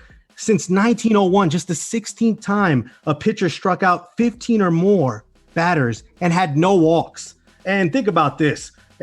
The only pitchers to have 14 Ks in 3 straight appearances. Jimmy, how about this list? Jacob deGrom, Garrett Cole in 2019. Oh, and Pedro Martinez in 1999 when he just put the world on fire and went scorched earth on the entire league. Jacob deGrom is doing just that. And Jimmy, we mentioned it at the top of the show and not taking this for granted. I am not a Mets fan, but I'm not going to take his greatness for granted anymore. To me, it's must see. Out of every 5 days, I have to watch Jacob deGrom pitch now because every single outing he is just showing you, and even at this, on the other side of 30, Jimmy, when you think pitchers are going to start to wear down and wind down, he's only getting better. And it's just, what can you say? He is a generational talent. And what we're watching right now is something that we are going to talk about, to our kids and our kids' kids in the future, and explaining how we were able to watch one of the greatest pitchers of all time. I'm glad how you cleared that up about your epiphany, because people usually don't have epiphanies watching the Mets. So I appreciate you bringing that about. But yes, this guy is incredible. This guy has more RBI this season than earned runs allowed. I mean, this is just silly how good he has been. And you sit there and you say, wow, how could he possibly get better? And then he comes back this year and he is better. It's unbelievable. Like, I've never seen somebody get to the top of their craft and improve. It's unbelievable. And you look at what the Mets have done so far this year. Offense is not hitting. The pitching staff has really saved them. But you look at Jacob deGrom in his last 80 starts, has a 2 ERA. 2. That's like 3 years, basically. The 2 ERA. The Mets are 38-42 in those games, by the way. But they did get him the run support last night. And I got to tell you, watching that game, there's been a lot of great Jacob deGrom games over the last few years. That was the best performance of his career for me. That's the best he's looked. It's the most dominant he's been. Yes, it's a beleaguered Nationals lineup, but man, I'm struggling to remember the last time I saw somebody pitch. Maybe not that well, but that dominant. I mean, it was unbelievable how he was just mowing them down left and right. It was unbelievable to watch what he was able to do both last night and on a regular basis. The guy's amazing. It's just, you run out of words to say after a certain point. It's absolutely unreal. 4 starts this season, 29 innings pitched, 13 hits allowed, 1 earned run, as you mentioned, 3 walks, 50 Ks, which is the most through first 4 starts after Shane Bieber had said it at 48, I believe. Jacob deGrom only gives him a couple weeks to enjoy it and decides to just crush the record by a couple of Ks. But I think what also interests me, because, I'm a Yankees fan, so I'm not on SNY as much as I am on Yes, with post game, pre game, and just hearing quotes. But who was it? I believe it was McCann who had said after that game, James McCann had said something to the effect that when talking about deGrom, that he doesn't just want to beat you, Jimmy. He wants to take your heart. He wants to take your soul. He wants to annihilate you. And that's what the greatest of all time, don't you think about Michael Jordan? You think about someone like Kobe Bryant, Tom Brady, Tiger Woods. All these guys have that killer mentality. They're assassins on the court, on the field, on the pitch, whatever the case may be. And for deGrom, to me, he seems like more of a, and Jimmy, you've been able to cover the Mets. He seems a bit more quiet, reserved, not a guy who's going to be out there and talking about how good he is and how confident he is in his stuff, but someone who's a silent assassin. And when he goes out there on the mound, he lets his stuff do the talking. And I'm just not shocked by McCann saying that, this is his mentality, his attitude, because if you want to be great and if you are going to be known as one of the greatest all time, you just have to be like that. You have to think that in every single start, you are going to give the best outing of your career. And Jacob deGrom is just locked in like nobody right now. Everyone was talking coming into the season, Jacob deGrom, Garrett Cole. No, it's no more head to head. Garrett Cole, as great as he is, he's down here, and Jacob deGrom is in what Shannon Sharp would call the catbird seat, overseeing everyone. Jimmy, it's something that, and when you think about what he's doing hitting at the plate, he's hitting 545, 6 of 11. It's a scoreless game, Jimmy, going into the 5th, and deGrom just says, you know what? Bump this. Let me go help my own cause and rip one into left and get an RBI. I mean, what more can you say? I mean, he is what you want a baseball player to be, someone who can hit, he can pitch, he can do it all. And I mean, it's just refreshing to see, because the modern game of baseball, it just isn't that anymore. And to see a pitcher, and Jimmy, you had a great tweet, Shohei who? I mean, with what deGrom's been able to do, it's just, I mean, this is what you want the quintessential baseball player to be. Yeah, it really is. And you talked about his mindset, and that is his mindset. He's the type of guy, he'll pitch 8 innings, give up 1 run, and then after the game be talking about what he did wrong. Like, that's the type of competitor he is. He's a humble guy. He's extremely accountable. He was asked a couple of starts ago, he'd given up a home run to Jazz Chisholm of the Marlins. They wound up losing the game, I think 3-0 at the end of the day. He only gave up 1 run, but they didn't get any run support for him, and they lost. And they asked him after the game, and he was like, no, I'm not thinking about the offense. I'm just thinking about that ball I left over the middle. And that kind of tells you all you need to know. This is a guy who, is laser focused, as you said, really in all aspects of the game, right? He pitches, he goes to the bench, and like nobody's talking to him. Like, he is just focused on, thinking about the next inning at hand and what he has to do. And it's that mindset, and it's the killer instinct. Like, his killer instinct, if you will, is unbelievable. Like, when he gets you down 2 strikes, it's like he knows exactly what pitch to turn to, exactly where to put it to get you out, whether that's a strikeout or by some other way. So really incredible to watch. And when you have somebody like that who is working on all cylinders, it's really incredible, because we see pitchers come and go all the time, right? Even the best pitchers in the history of the league, they'll have a couple great years, and then there will be some fall off there. That happens to everybody. It's not, it's not meant as a criticism. Yeah. Jacob deGrom won the Cy Young in 2018. He won it in 2019. He's throwing harder. He has a higher spin rate, and he has more break on his pitches than he did back then. It's unbelievable to look at. And you talked about James McCann. James McCann probably deserves some credit too, because let's be real, Jacob deGrom was pitching to Wilson Ramos and other sort of catchers, and Tomas Nido caught him last night, which could be a personal catcher type thing going forward. We'll see what happens. I wouldn't want to pitch to anybody else after what I did last night, but nonetheless, we'll see what happens there. But this guy is incredible. And I think Howie Rose had a great tweet this morning. He was talking about how when everyone grows up as a fan, you develop kind of a pantheon of great players, right? So for Howie, it was Tom Seaver and Cleon Jones and the guys on the 69 team in the early 70s Mets. For fans of the 80s Mets, it would be guys like Doc Gooden, if we're sticking strictly to pitching. For fans of the New York Mets today, for fans of baseball today, Jacob deGrom is going to be in that Parthenon. He's, to me, absolutely a Hall of Famer, and unbelievable what he has been able to do. And we're all going to tell our kids that we saw him, because this is the type of thing that you're lucky to see while it's happening, and you don't want to take it for granted. So my hat off to Jacob deGrom. It's just unbelievable that we're getting to see this every fifth day. I just feel so lucky. And I think about this, and it takes me back to, I guess, where the state of pitchers are. And you think about the Yankees and Aaron Boone, he's kind of been criticized for not allowing his starters to go through a lineup a third time. But with Jacob deGrom, he could go through a lineup 10 times, Jimmy. He's just as confident. And I think hitters are as unconfident or disconfident that they can hit him.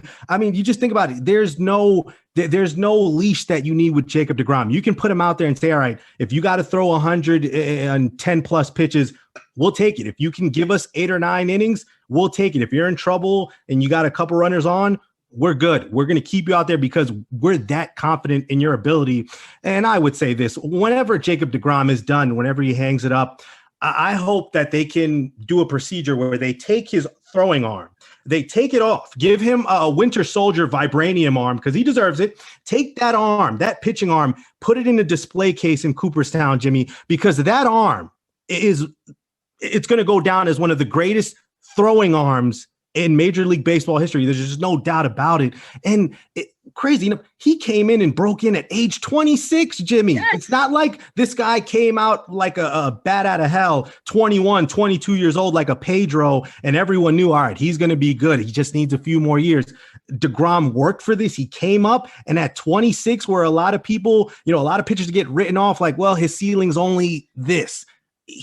The ceiling is not the roof for Jacob deGrom. Michael Jordan can't tell him that the sky is the limit. And even going into his 30s, it doesn't look like he's showing any signs of slowing down anytime soon. But even when he was younger, and even when he was not at this level of dominance, you could always see something in him. Right? Yeah. I always go back to the 2015 NLDS when they were playing the Dodgers. He pitched Game 5 of that series, and he did not have it at all that night. He was getting knocked around. He gave up, I think, 7 hits in the first 3 innings. But every inning, there was a jam, and every inning, he got out of it. And you could see the mental side of the game where he was really sharp, even back then, even in his second year in the league in 2015. And he's only gotten, it seems, better with that with time. And obviously, when your 4-seam fastball jumps out of your hand and seemingly rises, that helps too. And the fact that it's 100 miles an hour, not bad either. But the fact that, he's so able to lock in at the times when he needs to lock in, it's just unbelievable. I'm reminded of something from The Last Dance, and you referenced Michael Jordan. And B.J. Armstrong said something about how Jordan had figured out that he didn't need to play basketball other than those 7 minutes a night in the fourth quarter when it was winning time, basically. And to an extent, it's not exactly the same. But Jacob deGrom figures out the pitches he needs to throw, and that's that. He's just going to let it rip. And it's sort of the same idea to me, where he figures out, he knows exactly what he needs to do, and he's going to go do that. So incredible stuff from him. And at some point, I suppose he'll start giving up some runs, although we haven't seen that yet. So I think you feel good about this right now. Yeah, Jimmy, he gives up 2 runs in his next start. We all might, go out of our minds saying that he might need to retire and call it a career. God, I mean, the bar that he is set. He is the ultimate neutralizer. I mean, think about it. You get swept by the Cubbies. That 16-4 loss, I believe, on Thursday, just about as bad as it can get. You come back home knowing that you got DeGrom on the mound, and right there gives you the win you desperately need. And once the bats start to really wake up, and Lindor showing signs of that, Alonso as well. Once the bats wake up, I think that offensive run support is going to be there, and it's going to make life even easier for DeGrom, where he could give up a run or two knowing that, his guys are going to, have his back for 4 or 5 runs. So for the Mets, I mean, considering a rocky start where they had to, postpone some games because of COVID, 8-7 first in the National League Eastern Division. So it's a rocky start, but still finding themselves at the top of the division. That's the most important thing. We'll leave it there with the Mets talk. That was a New York act. The talk, it's talk. I don't know. That was a Bostonian, I don't know. Alex, keep it there. Don't edit this out. We'll keep it. That's enough for Mets talk. Let's move over from one team to the other in New York, in the Bronx Bombers. Ryan Gregoire will join us. The 3 of us will talk about the Yankees, their slow start, and what maybe Friday's win against Cleveland means moving forward. Yankees talk after this break. Stick around, everyone. One-on-one continues after this.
One-on-One has a brand new YouTube channel. Subscribe to WFUV Sports to catch our simulcast Saturday nights and get notifications so you never miss another show.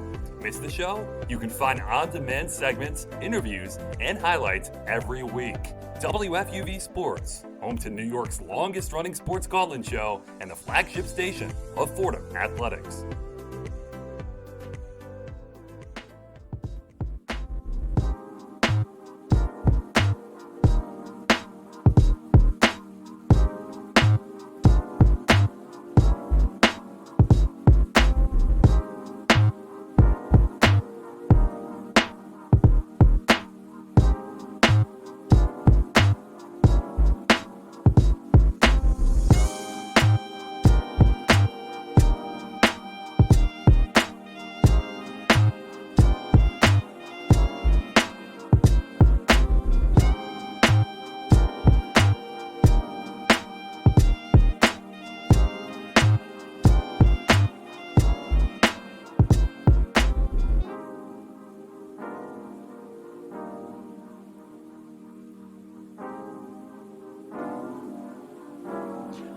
Bottom half of our second hour here on One-on-One. We are on cruise control until 2 a.m.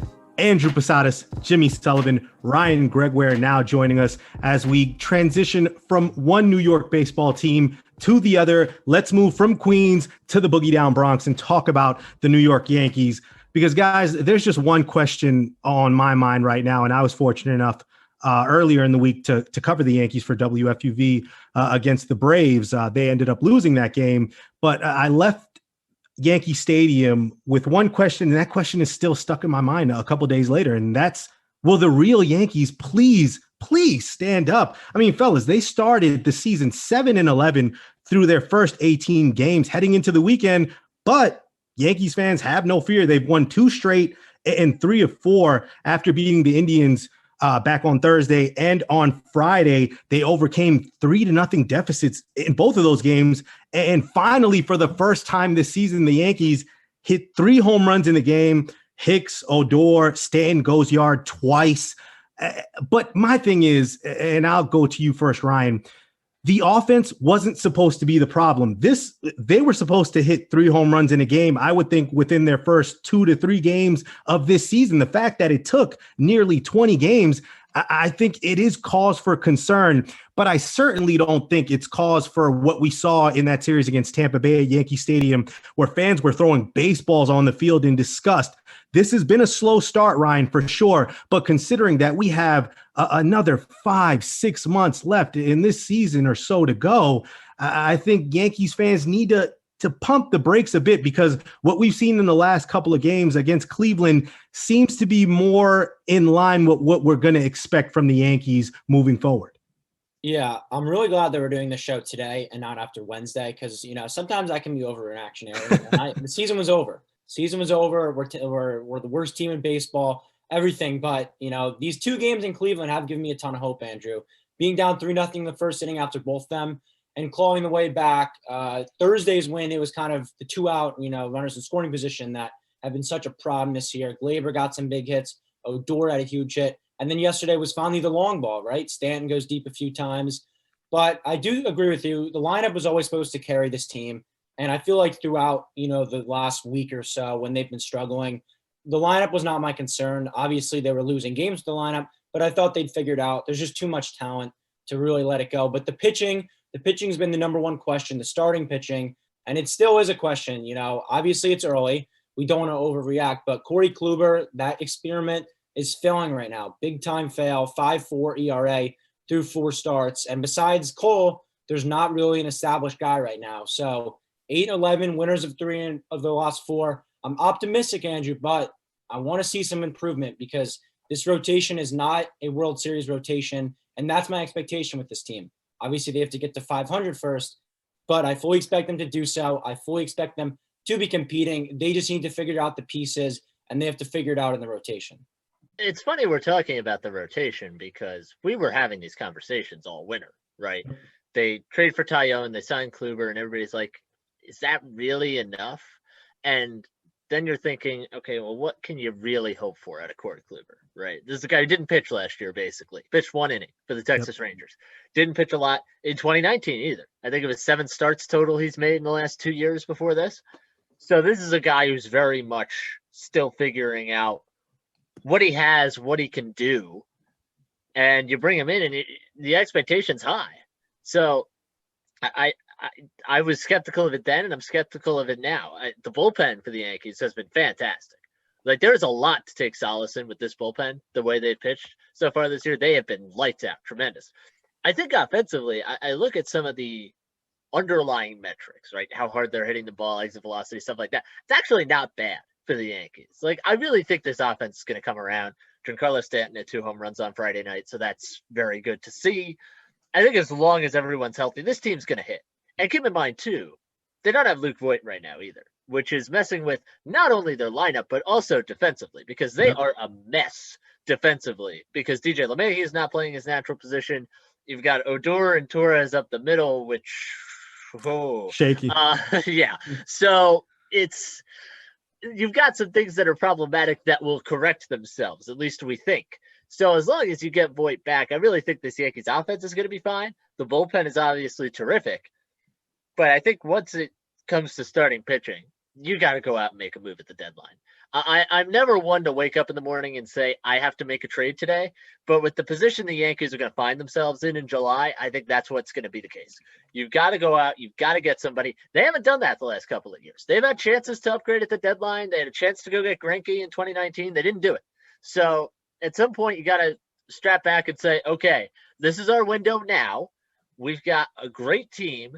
Let's go. Let's make the deal. So I think that's what they ought to do. I think the Yankees are going to be okay. There's issues there for sure, but I do think they're going to turn it around. And I also think some of the overall panic, like throwing baseballs on the field, come on. I got secondhand embarrassment from watching that. And I don't root for the Yankees. So, look, I think they're going to be fine. I think some of the fears and the panic is a little overblown. No, I agree. I think the hitting is going to turn around. I think for guys, particularly, Glaber had a good night Friday. I think guys like, Aaron Hicks had a home run. I think those guys can hit for contact. And once they start to get going, the Yankees have had a ton of base runners, left so far. So if they can start hitting, I think that makes it easier. And that puts the pressure off everyone else. You mentioned Luke Voigt coming back. That's only going to ease the pressure for guys like Aaron Judge and for Giancarlo Stanton. I think for opposing pitchers, once this lineup is fully intact, there are no easy outs. So I think at that point, at 100%, I'm sure pitchers will go about the lineup a different way, and that may open the door for the Yankees to go on a tear offensively. But you're right when it comes to this rotation and this starting pitching.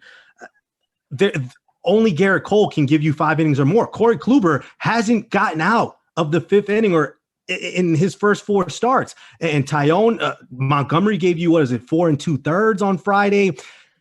Ryan, aside from Garrett Cole, if you have nobody else who can at least get you to the 5th or the 6th, the bullpen has been great. But come postseason time, they're going to be worn down, and teams are going to be able to take advantage of that. And I just don't. If you're Brian Cashman, you're going to have to make moves and maybe part ways with some promising prospects, because aside from Garrett Cole, there are no certainties for me anyways in this starting rotation. Yeah, for me, the X factor is Jameson Tyone.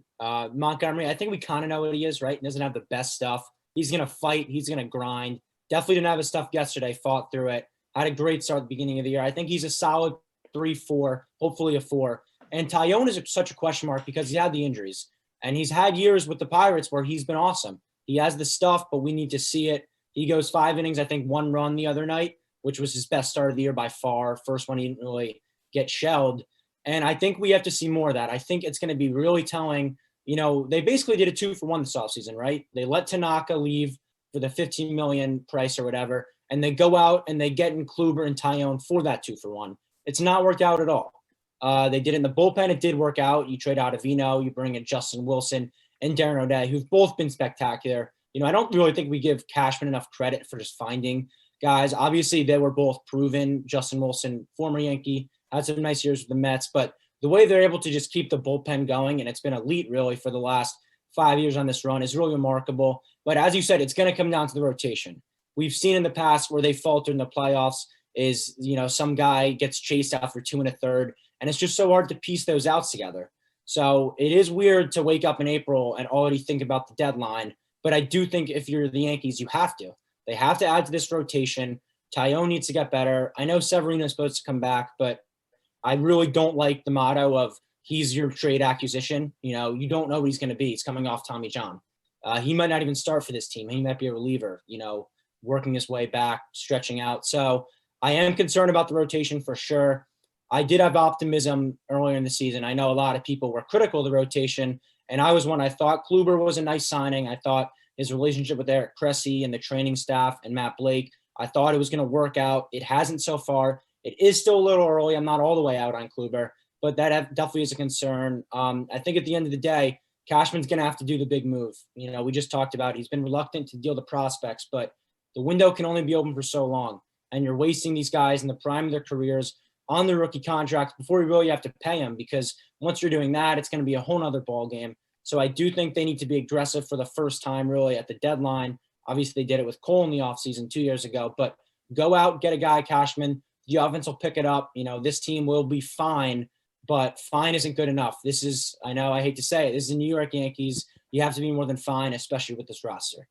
It's also interesting to look at how the Yankees franchise has changed over the last 20 years, right? If George Steinbrenner were alive today, Aaron Boone would not still be manager of the New York Yankees. Now, there might have been a lot of other people who would manage the New York Yankees since, because they went through new managers every year. But the point being, if you would fail with the Yankees as a manager, you were out.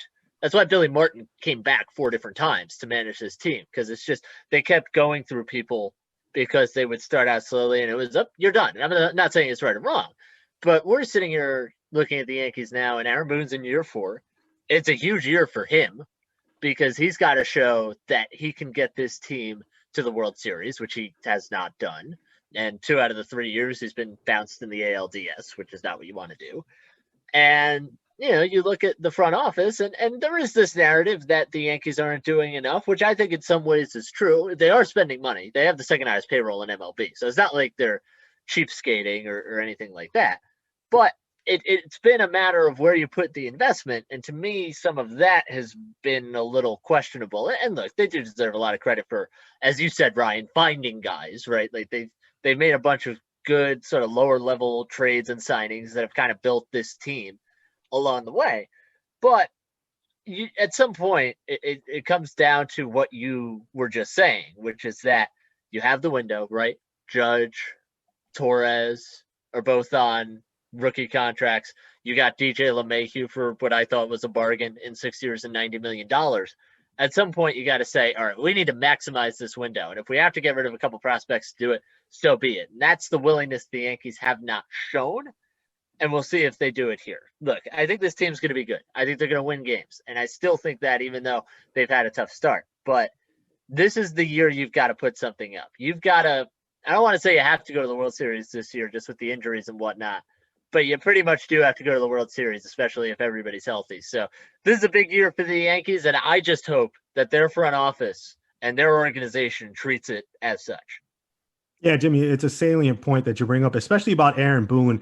And I have to think, I know he's been through a lot, with the heart, pacemaker. He's been through so much, over this last year. But that doesn't change the fact that he's on the clock. And I think one thing that's left me wanting more and something that I desire from Aaron Boone is just that fiery nature. We remember the Savages in the box and that passion that he brought. And that was something that a lot of people, they made it so huge in New York. And we, New York Yankees fans, we rode that for the rest of the season. That was something that was a motto, a staple for that team. But that's only one in how many instances have we seen Aaron Boone really come out there and be fiery, be passionate, and show us the ability to rally the troops when adversity is at the front door knocking. I'm not sure if at this point for Aaron Boone, maybe health-wise, he can't exert that much, energy and that much without maybe potentially compromising himself. So perhaps that plays a factor. But if this Yankees team can't consistently play hard, Ryan, it's going to come down to, all right, who's going to get the axe? Who's going to be held accountable if this team can't string together a full season of competitive baseball when many believe they are going to be in the World Series representing the American League? If that doesn't happen, somebody's going to have to take the fall. And it seems like Aaron Boone is first in line. And I wouldn't rule out Brian Cashman for as long as he's been there. At some point, if the Yankees still aren't getting their desired result, which is a World Series title, something's got to change. So you got to think, at what point do the Steinbrenners make that decision and say, you know what, not only do we maybe have to part ways with Aaron Boone, but maybe Brian Cashman, maybe we have to move, part ways with him and move on to the next. So Ryan, I think it's something that if they can steer the ship the right way and get back to where we thought they'd be on that trajectory, we won't be talking about this in 5 months. But if this continues to rear its ugly head, I'm sure Aaron Boone and Brian Cashman will be looking around a little bit paranoid, wondering if their jobs are secure. Yeah, the Brian Cashman point, I don't know how much I buy that side. I think if you let him go, he instantly gets a job. Oh, for sure. Absolutely. But Aaron Boone, I don't think he would. I mean, we really don't know. With managers these days, it's so weird because we don't even know if he's making the lineup, right? He could just be a puppet. Brian Cashman could be handing him printed out lineup every single day. We don't know with analytics and everything, we just don't know. And just to go off Jimmy's point really quick about how this isn't George Steinbrenner's team, the Yankees had a higher payroll in 2005 than they do this year. So it really is, it shows such a stark contrast. And that in no way is implying that they're cheap, because they're not. They spend the money. It's just where they've been spending it has been questionable. Obviously, you can't redo anything in the MLB, but they probably redo that Stanton trade and use that money to get a starter or maybe a Bryce Harper or someone that is a dynamic fit and isn't really, he's such a similar player to Aaron Judge. The skill set wasn't adding anything else, but that's a whole nother conversation. We don't need to get into that now. I just think at the end of the day, it's going to come down to the rotation. It's going to come down to if they can get it done, because I think Boone, he's fine. He's made some questionable decisions in the past. The opening move last year in the playoffs probably costed them a game and some momentum. But I think you can weather that storm. I think in 19, he did a great job managing that team with all the injuries. He was fired up. We saw, obviously, he had the rants and everything. But yeah, if they fail again this year, I haven't been someone to call for his job. I think you have to start looking. You have to start looking elsewhere, because 4 years with this roster, you got to get over the hump. And whether it's his fault or not is another question. But I do know that he would be the fall guy, because someone has to fall, and usually it is a manager in that situation.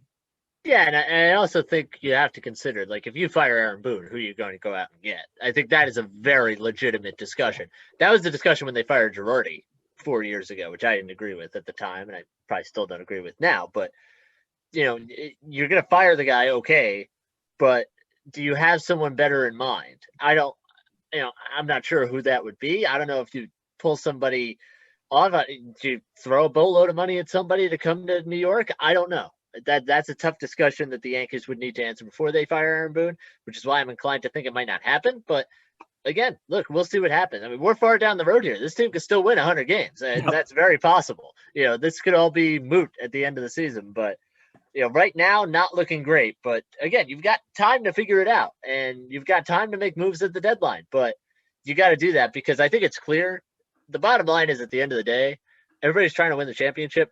I was watching Dodgers-Padres last night on MLB Network.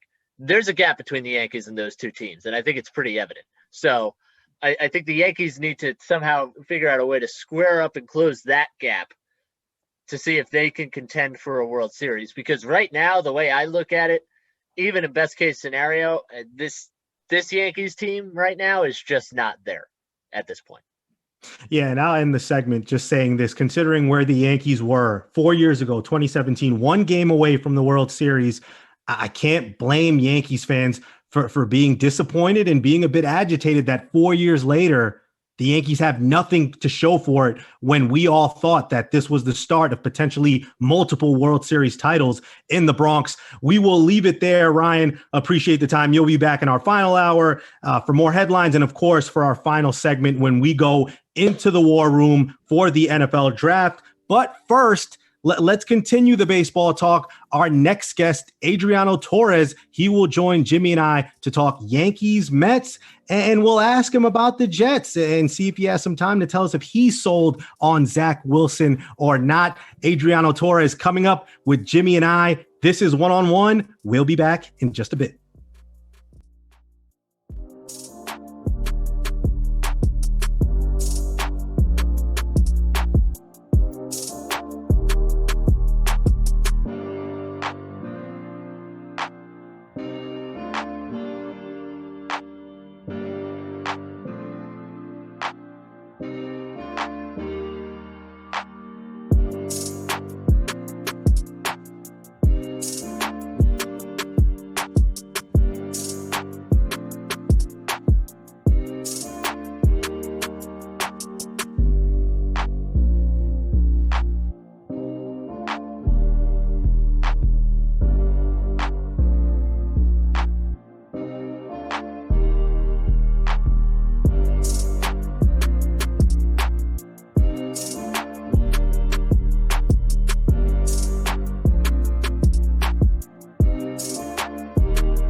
Be sure to follow WFUV Sports on all of our social media platforms.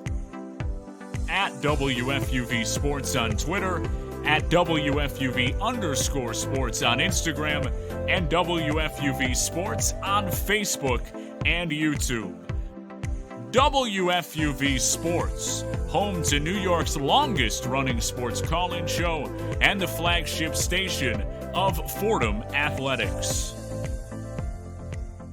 It's WFUV and WFUV HD, New York. Listener-supported public media from Fordham, the Jesuit University of New York. Right here on 90.7 FM, WFUV.org, and WFUVSports.org.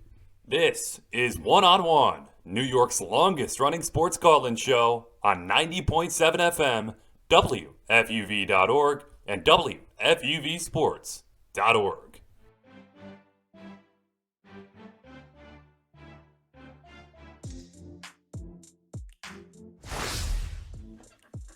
Welcome back to One on One. Andrew Posadas, Jimmy Sullivan here. And now it's time to talk more about baseball and what's happening on the diamond. And to do that, it's our pleasure to welcome our next guest to the program. He's a writer, reporter, the social media coordinator for Major League Baseball, and a sports writer for the AP. Adriano Torres welcomes us now here and joins us on One on One. Adriano, welcome to the program. What's going on, fellas? It's a pleasure to join you guys this morning.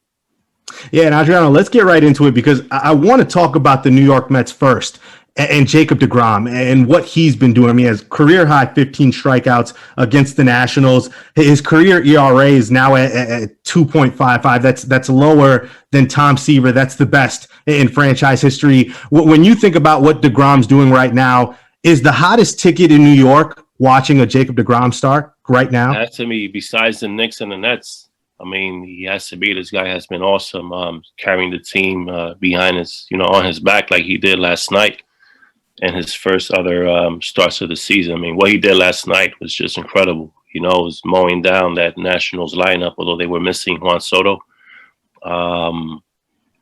He basically, provided his own offense too when he came up in that inning with that opposite field double down the left field line, to put him up 1-0. And then he came up in his last at bat of the night and got another hit. I mean, this guy could do it all. It's really incredible. And Adriano, I think it's interesting when you look at the Mets right now. They're a game above 500. They haven't hit at all. Yeah, their pitching staff's been incredible. deGrom, Stroman, David Peterson's been good. How encouraging is it, do you think, that this offense has not gotten going for one reason or another, and yet here they are, first place in the National League East, and able to rely on their pitching like deGrom, like Stroman, as much as they have? I mean, I think pitching is going to be their forte, right? I mean, they have one of the strongest rotations in the National League by far, right? Perhaps all of baseball, compared to some of the teams out there.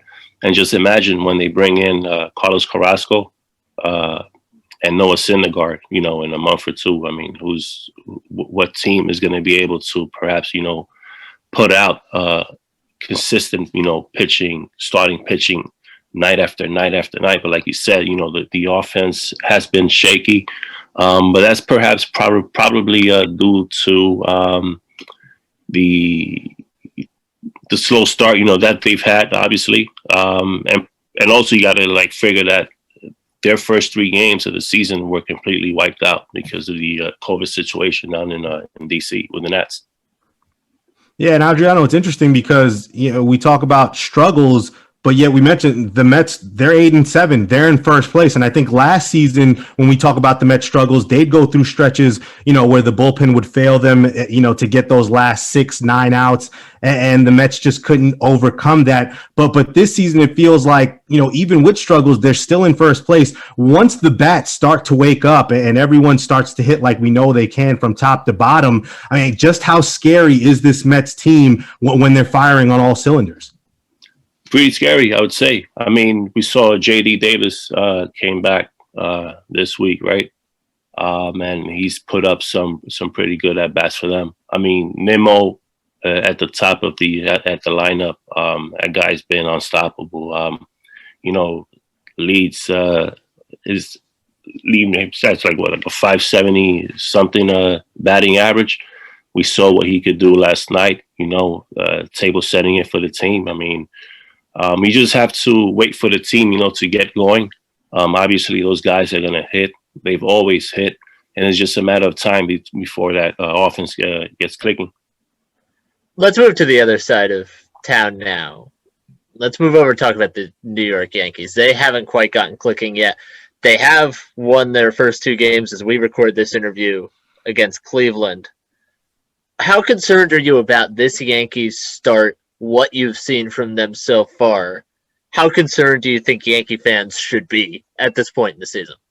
Yankees are the Yankees. They're going to hit, but it's been pretty concerning, you know. I think it's a club that's either, you know, they're going to hit the home run and drive in that run, or they, you know, could get shut out. You know, like we've seen like the last couple of nights. I mean, before the Cleveland series, right?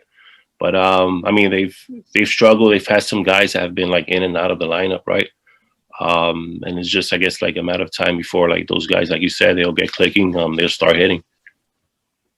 Yeah, and Adriano, I mean, we're still in April, so just the first month of the season. We have a much more left to go before we get to early October and the end of the regular season. And we saw earlier on, you know, in that series against Tampa Bay, fans throwing baseballs on the field, just showing their disgust. I mean, we know Yankees fans are passionate and they want to see a winner. It's been since, you know, 2009 since we've seen a championship. But what do you make of, I guess, fans overreacting and kind of just taking this first month and thinking that this is going to be the case for the rest of the season?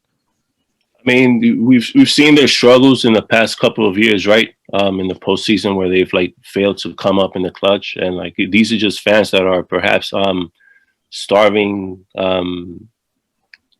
more, you know, for that 28th chip, right? Yeah. I mean, like imagine Met fans if they were like acting the same way. I mean, like Met fans haven't won a title haven't seen a chip since '86. You imagine what they would do if, you know, they reacted the way that those Yankee fans, you know, acted in that series, and, you know, like lettering in the ballpark and all that stuff. But like I said, like a lot of these teams, you know, a lot of these batters, they'll go through, you know, their early season struggles.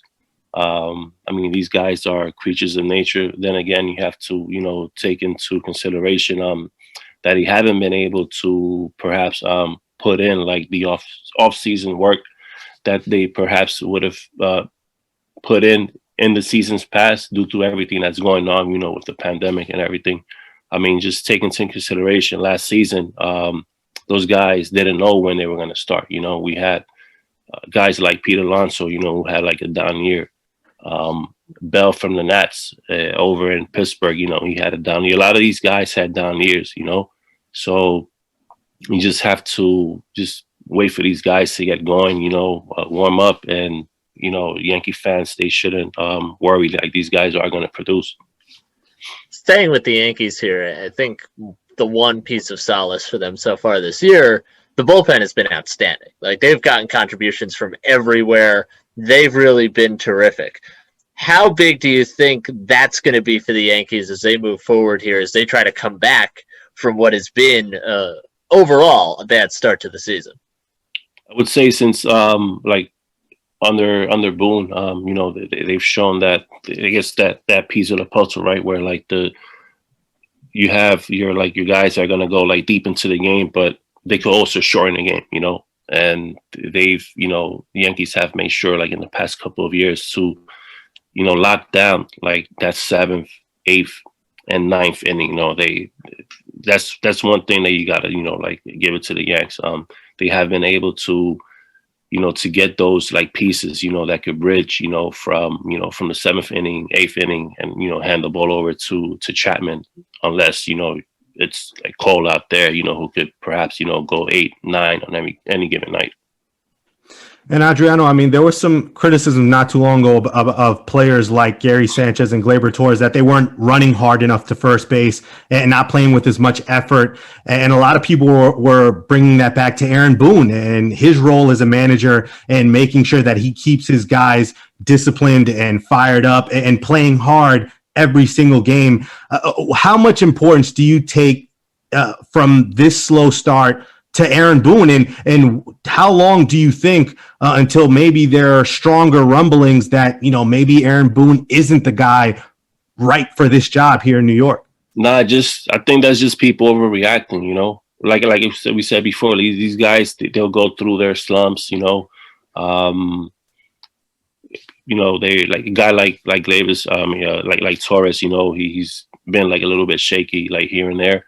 But that's just like the player, you know, reacting. I mean, obviously you want these guys to run out every ball, right? But it's just, he's got to like just look at it this way, you know, like these guys are going to produce all year, right? and they do go through stretches. They are human. And sometimes you might like roll a ball over, to third base, and you're probably thinking that you're going to probably drive the ball the opposite way. It's just, you really can't like buy, like too much into that, as far as like saying that these guys, might not care, or, that they're not giving like 100% effort. And as much as I think Aaron Boone has gotten the heat for this, maybe rightfully so, there's also the angle of looking at it from the front office point of view and what they did in the offseason for this team.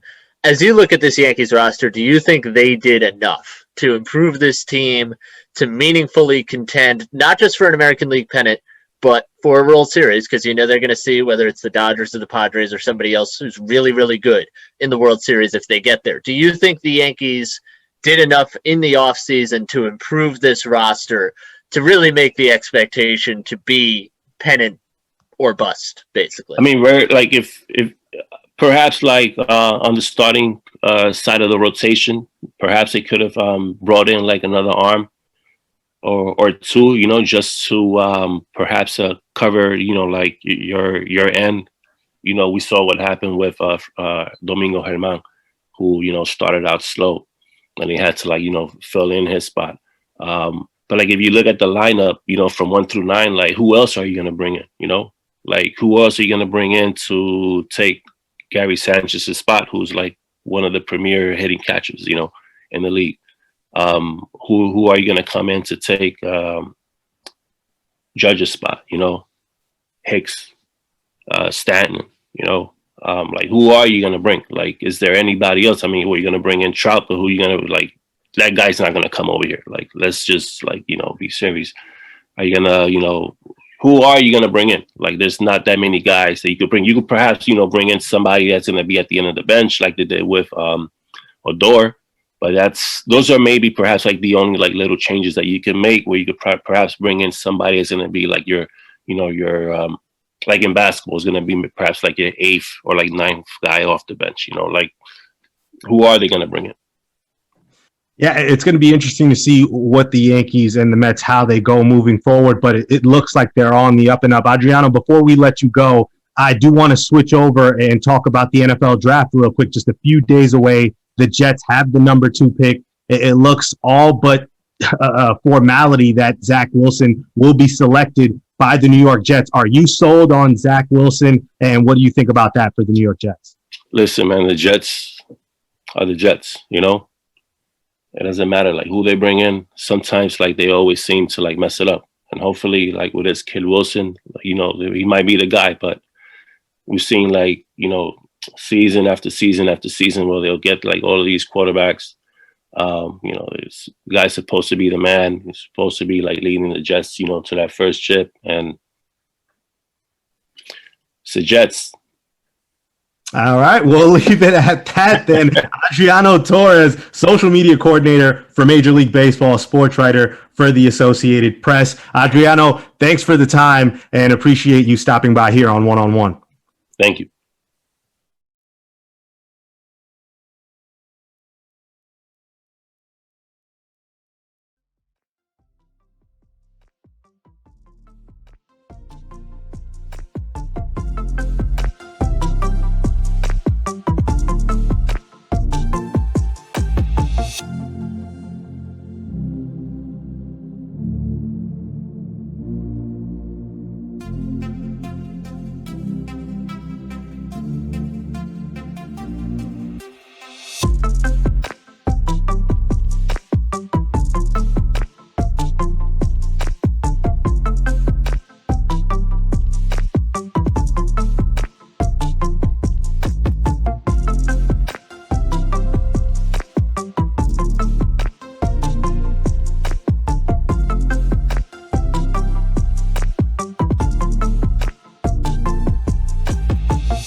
Check out all of our latest podcasts on WFUVsports.org or wherever you get your shows, including NFL Friday, Nosebleeds, Pick and Pod, 5 on 3, College Gridiron, and FUV FC.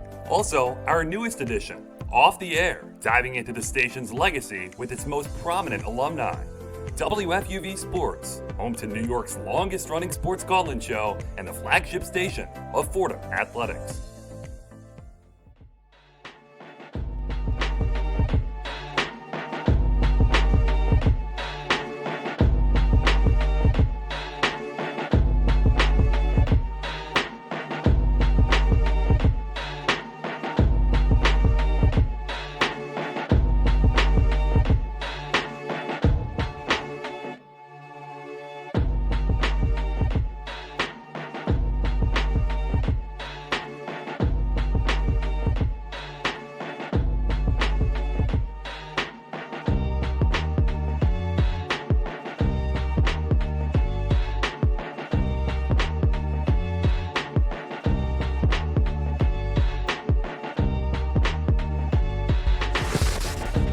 Welcome back to One-on-One. So we're going to get some more headlines here.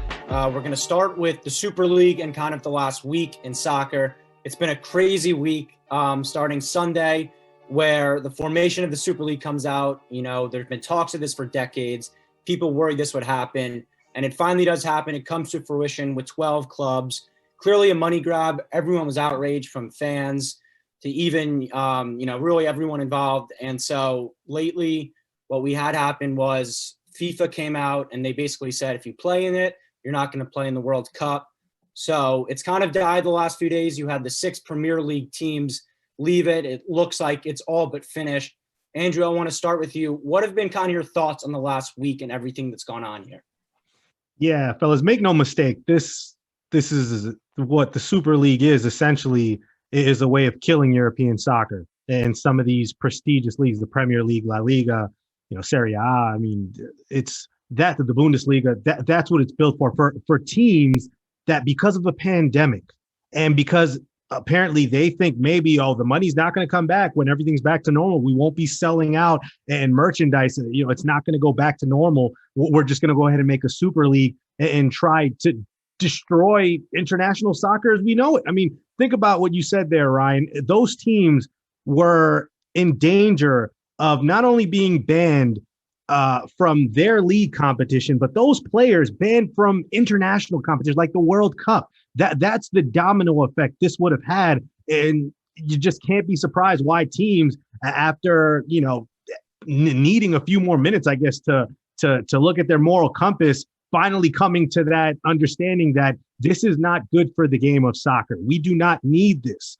to water down the other leagues in favor of one Super League, much like, we have here in the States, like the NBA, Major League Baseball. You don't see, we don't compete against other leagues from around the country. The best leagues, the best basketball league is the National Basketball Association. The best baseball league is MLB, hockey, football. That's all the same. But in soccer, the best leagues are all around the country. That's what makes the sport so diverse. So, Jimmy, it's just, to me, this was all about finances and trying to put more money in your pocket in hopes that you can change soccer. And while I do think there needs to be changes in terms of formats with knockout stages, like, the first, second legs, I've always thought, that's just garbage. And I think it needs to be, let's go one game, you're in and you're out, single elimination. That's my opinion. I think there are things that need to be maybe updated to formats like the Champions League, but this certainly was not the way to go about it. A Super League, just happy that teams have backed out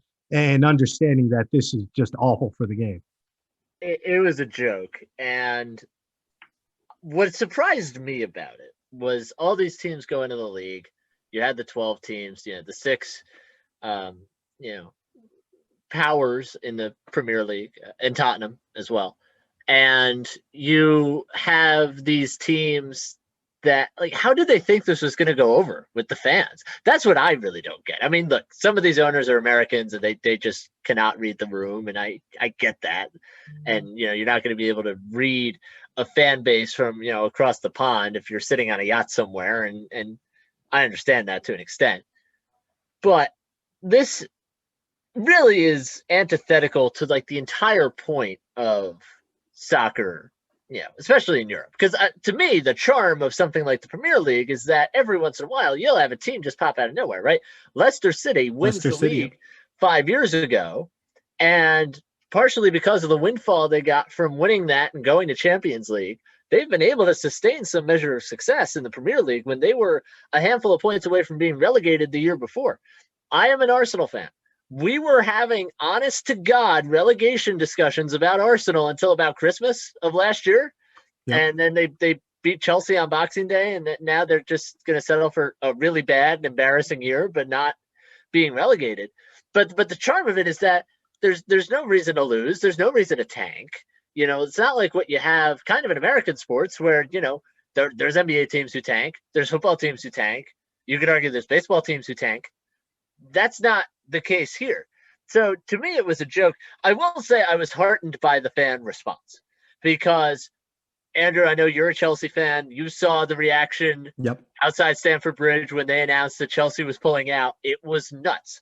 Now, it doesn't buy back the goodwill that you lost from this. Arsenal supporters, for example, had a Kroenke out rally outside the Emirates yesterday before their game, which was absolutely tremendous. I thought it was great, as directed at the owner, Stan Kroenke, who will never see what actually happened there. But it was just a joke. And the way it fell apart, I thought was absolutely hilarious. One of the great days on Twitter, in my experience. And that was the one positive of it. Really the two positives. The way it fell apart and the fan reaction. Otherwise, it was just, to me, it was horrible. The way they did it was an absolute joke. They should be ashamed of themselves. Yeah, the issue I have with it was the intention. The intention was not to better the sport. It was to make money. Like $425 million, I think, off the bat if you join it. So these owners who are already billionaires, they're already making, money we couldn't even imagine. They're willing to risk their sport, kill their fan base just to make more money. And I think that's what's sickening about it, because it really is the rich getting richer. I think there's been a popular thing. It's like created by the poor, taken by the rich, something along those lines. And I think that's what comes to play here. You talked about the fan outcry. I think it's rare where as a community, Twitter is so, unionized and together for one issue on the same side. And this was one of those instances where there was no one who really thought this was a good idea for the sport. It was very clear that this was all about the money. And at the end of the day, I'm glad that the fan outrage finally, it sparked something, right? Because these owners looked at it and they outweighed the cost of the extra money and, really ruining their league. But they realized, they came to their senses that, it's better to keep the fans happy. It's better to not just have a complete money grab. So it looks like it's going to die. And I think that is the best case, but we could see it in the future. There's no sure thing that this will not come back. And I think that's what we need to make sure doesn't happen, because it really is like, if it ain't broke, don't fix it. You talked about some issues you have with the Champions League, Andrew, but at the end of the day, it's still an awesome thing. I look forward to it every summer, and I'm glad that the Super League will not be happening.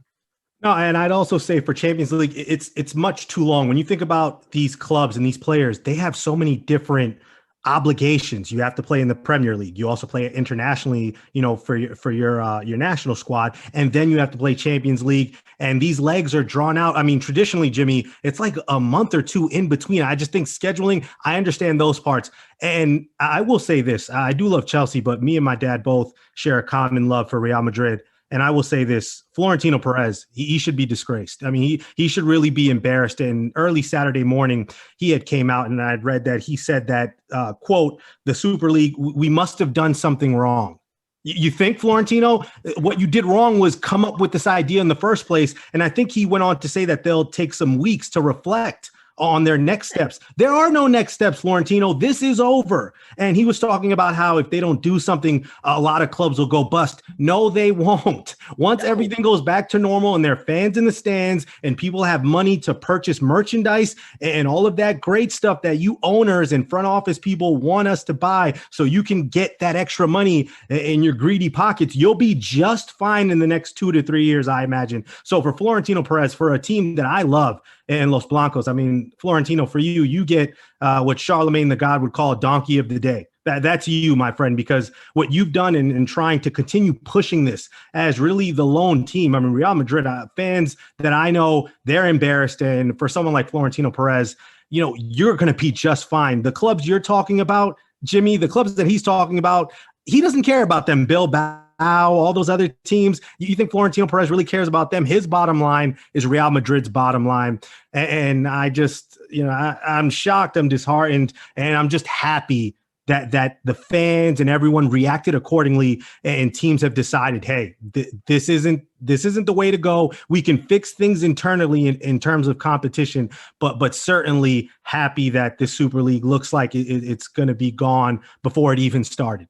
Well, you were talking about the disgrace that Florentino Perez should face. I mean, Ed Woodward was the CEO or chairman, I think, of Manchester United. He had to step down because, according to multiple reports, he got confronted in the locker room by Harry Maguire and I want to say James Milner, who were so against the league. And you had Liverpool's players come out against the league. And oh, my goodness, just it's so terrible. It's so disastrous. And the thing is, like, it's such a loss for everyone involved because all of these owners just earned a free side of ill will. Now, I don't understand what you get out of that. You didn't make the money, you didn't follow through with it, and now everybody hates you. So who wins in that situation? I wouldn't want that. I mean, I don't want people to hate me for no reason, but that's what these fans are feeling right now, and I think rightfully so. I think they're very right to do that. So, yeah, it's the whole thing is just it's not confusing, but it is a little odd the way it came about and how quickly it was just able to fall apart because of widespread protests across Europe. Yeah, I think you make a good point. We're going to shift over here just about the lose-lose for the owners because you don't get the money, but you get the scrutiny. And it's something that the fans won't forget because of how disgusting it was. Moving right along to our second headline, some NFL draft kind of news notes. Obviously, it's this Thursday. We had a trade last night with the Kansas City Chiefs and the Baltimore Ravens. The Chiefs are on full kind of offensive line rebuild after obviously it let them down big time. In the Super Bowl, they trade for Orlando Brown for a first-round pick. They get a second back, a few other pick swaps. Jimmy, I'm going to start with you. Just wondering what are your thoughts on this overall trade for the Chiefs, Ravens? What do you get out of what this is going to do for them? Well, I'll start with the Chiefs. I think you touched on it. The Super Bowl showed that you can't get it done unless if the offensive line stinks. And the Chiefs were banged up in the Super Bowl, so that was a big part of it. But they're going to have possibly 5 new starters on the offensive line, and they are all in on protecting Patrick Mahomes. They invested $500 million in him. I thought Brett Veach said something really interesting. I don't think it was yesterday, but it was a few months back. He said, well, teams always say, well, we have this much cap room and we need to spend against that. The cap room's always changing. So it's not really a thing. The salary cap is kind of fugazi. Like you can spend around it a little bit depending on what it is because it usually tends to go up each year. So they're going all in, which I really like. I like the way they're going about it. Orlando Brown is a really good player. They might extend him after this year. We'll see what winds up happening there. But you got to rebuild the offensive line after what you saw in the Super Bowl. For Baltimore, I'm trying to figure out exactly why when you are one of the best teams in the AFC that you would trade arguably your best offensive lineman to the team that is the clear-cut best team in the AFC. I don't get that. I'm confused by that. Maybe they weren't able to find any other solutions for him. Maybe, I don't know. But that's a little confusing to me. I do like that they got these picks back from KC because they'll have a chance at 27 and at 31 in the first round to go get a receiver for Lamar Jackson. There's plenty of good receivers in the late first round, even in the second round, which they got another second round pick, I believe, as well.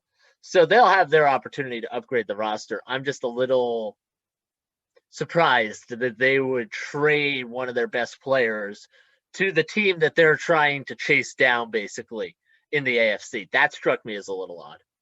Jimmy, I'd say I also think it's bizarre, but I have to think that the Chiefs offered the Ravens the best package. They put in a first-round pick there, and I think it works out for everyone. I mean, Orlando Brown didn't want to play he's on the right side. He wanted to play left tackle. He had said that before. The Ravens weren't trying to make that work, facilitate that. They also signed Villanueva from the Steelers. They think maybe he can be a suitable replacement. but I think it works out. Orlando Brown goes to Kansas City. He goes and he can play left tackle there. Baltimore gets draft picks. They can stock up and continue trying to build around Lamar, maybe get yourself a wide receiver there, an offensive weapon, because as we know, the wide receivers just have not been there. The production, aside from maybe Hollywood Brown on occasion, just hasn't been there for Lamar. And I think for the Chiefs, I mean, we saw that Super Bowl and how depleted their offensive line was by that time, and Patrick Mahomes just running for his life, playing and play out, it seemed. And now you kind of revamp it, Orlando Brown. You also signed Joe Thuney. Kyle Long is coming back. They expect Duvernay to come back.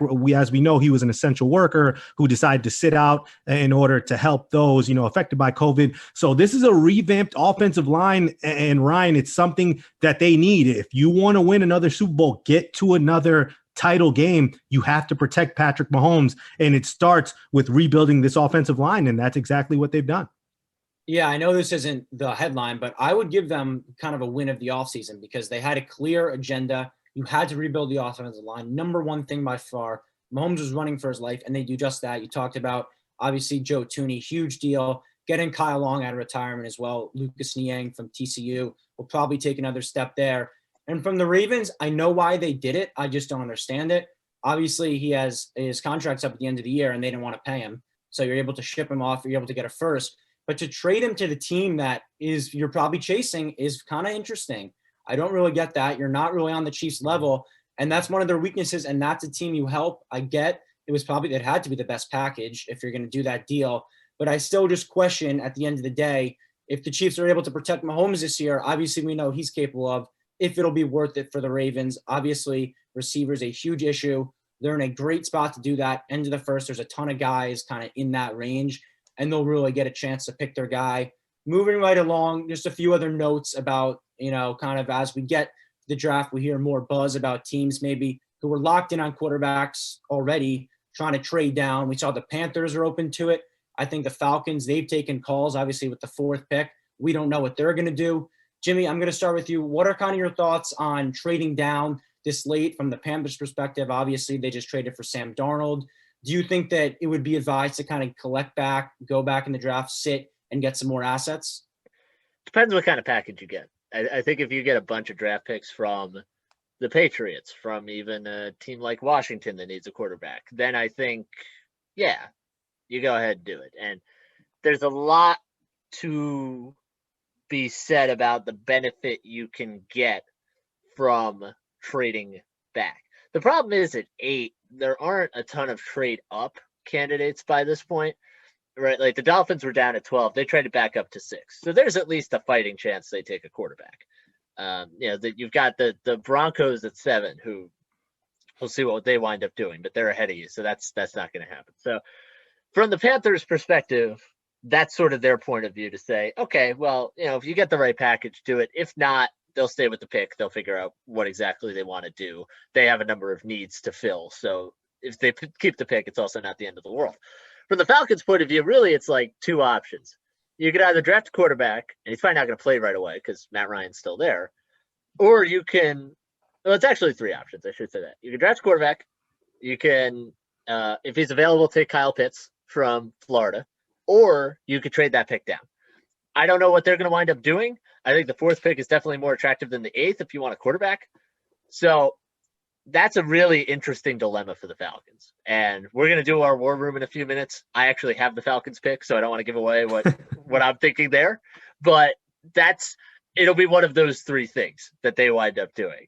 Because the draft to me really starts at 4. Because the first 3 teams are going to take quarterbacks. It's just a matter of who. What the Falcons do it for, really, really interesting to me. And I'll be curious to see what happens with them. If they keep the pick, if so, what do they do with it, or do they trade it down? Yeah, I think it's all contingent on who the Atlanta Falcons love. Do they love Trey Lance? Do they love Justin Fields? Do they love Mac Jones? Depending on who the Niners take. I mean, if the Falcons lose out on their guy and, they're not sold on Mac Jones or Trey Lance at 4, then maybe you think to yourselves, all right, let's field some offers. Or as you mentioned, Kyle Pitts is there. A lot of people believe, I mean, there were some comparisons, not to tight ends, Jimmy, but to wide receivers. People are saying Megatron, that's the type of talent, the type of potential that Kyle Pitts has. So for Atlanta, you just got to be thinking to yourselves, all right, is the quarterback that we love, is he going to be taken off the board by the time we get to 4? If he is taken off the board, then does it behoove us to trade down? And again, it's going to depend on a team, maybe the Patriots, someone like that, who has enough or who's willing to give up a king's ransom to get that top 5 pick. Ryan, you got to be sold on your guy. You got to be in love and enamored. You got to feel like this guy can be here for the next 10 to 15 years and we can compete, not for just a championship, but plural championships. So if that's the guy, if you feel like that's your guy at 4 and he's there, you take him. But if not, and you can get a great offer and kind of have somebody mortgage their future for yours, you got to take that if you're the Falcons at 4. Yeah, obviously it's package inclusive, right? Like it matters what you get. You're not just going to trade down automatically. You need to get the picks back. If I'm the Falcons, I do look into it. And if I get an offer, I do it. Kyle Pitts, everything that we just said is true. He's an awesome talent. But is he why they're not winning games? Do they not have enough pass catchers? No, that's not why they're losing. Their defense is atrocious. Like they need help. So obviously at 4, there's not a great fit there. I don't know if they love Micah Parsons the way other guys do. And if that's not the case and some team is willing to trade up for a quarterback, I do it because I think with Matt Ryan's cap hit, it's like $70 million. You're kind of strung here. Are you going to keep him? Are you going to have a backup? You have so many holes. I would trade down and get pieces, but it all depends on what you get. And at the end of the day, we don't know their offers, but I would look hard into it because I don't think Kyle Pitts, while he's an awesome talent, is what is going to win them more football games. And I don't think the reason they're losing is because they're missing out on a talent like him. It's because of the defense. Those first 8 picks are going to be so crucial, so much depending on certain moves, trades, what teams decide. If they throw curveballs and pick somebody that nobody was expecting. You remember a couple of years ago, Baker Mayfield, nobody thought he was going first. The Browns give us all that curveball, do that. So there's a lot that can happen. That's what we love about the NFL draft. So because that's the case, and this is the last weekend until the draft, Jimmy, Ryan, Alex, and myself will enter the NFL Draft War Room. We'll do the first 8 picks. The 4 of us will have 2 picks each. So on the other side of this break, our final segment tonight, taking you up until 2 a.m, the 4 of us, we enter the War Room. We will be making some big decisions. Stick around as we'll do the first 8 picks of this year's draft coming up right here. This is One on One.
To support the WFUV Sports Department, visit support.wfuv.org to become a member or make a one-time donation.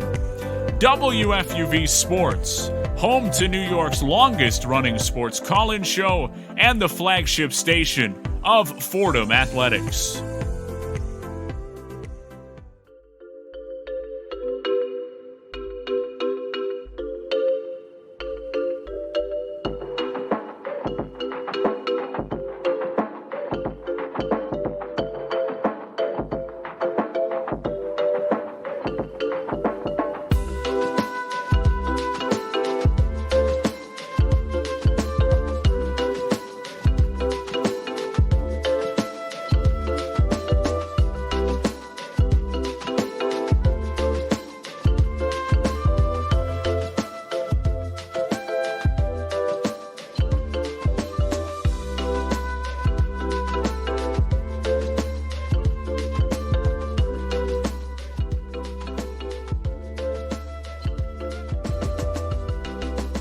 final hour here on New York's longest running sports call-in show, one-on-one. About 25 minutes left in the program as we take you to your final destination, which in this case on 90.7 FM is up until 2 a.m. Andrew Posadas, Jimmy Sullivan, Ryan Gregware, and of course our trusty producer, Alex Walls.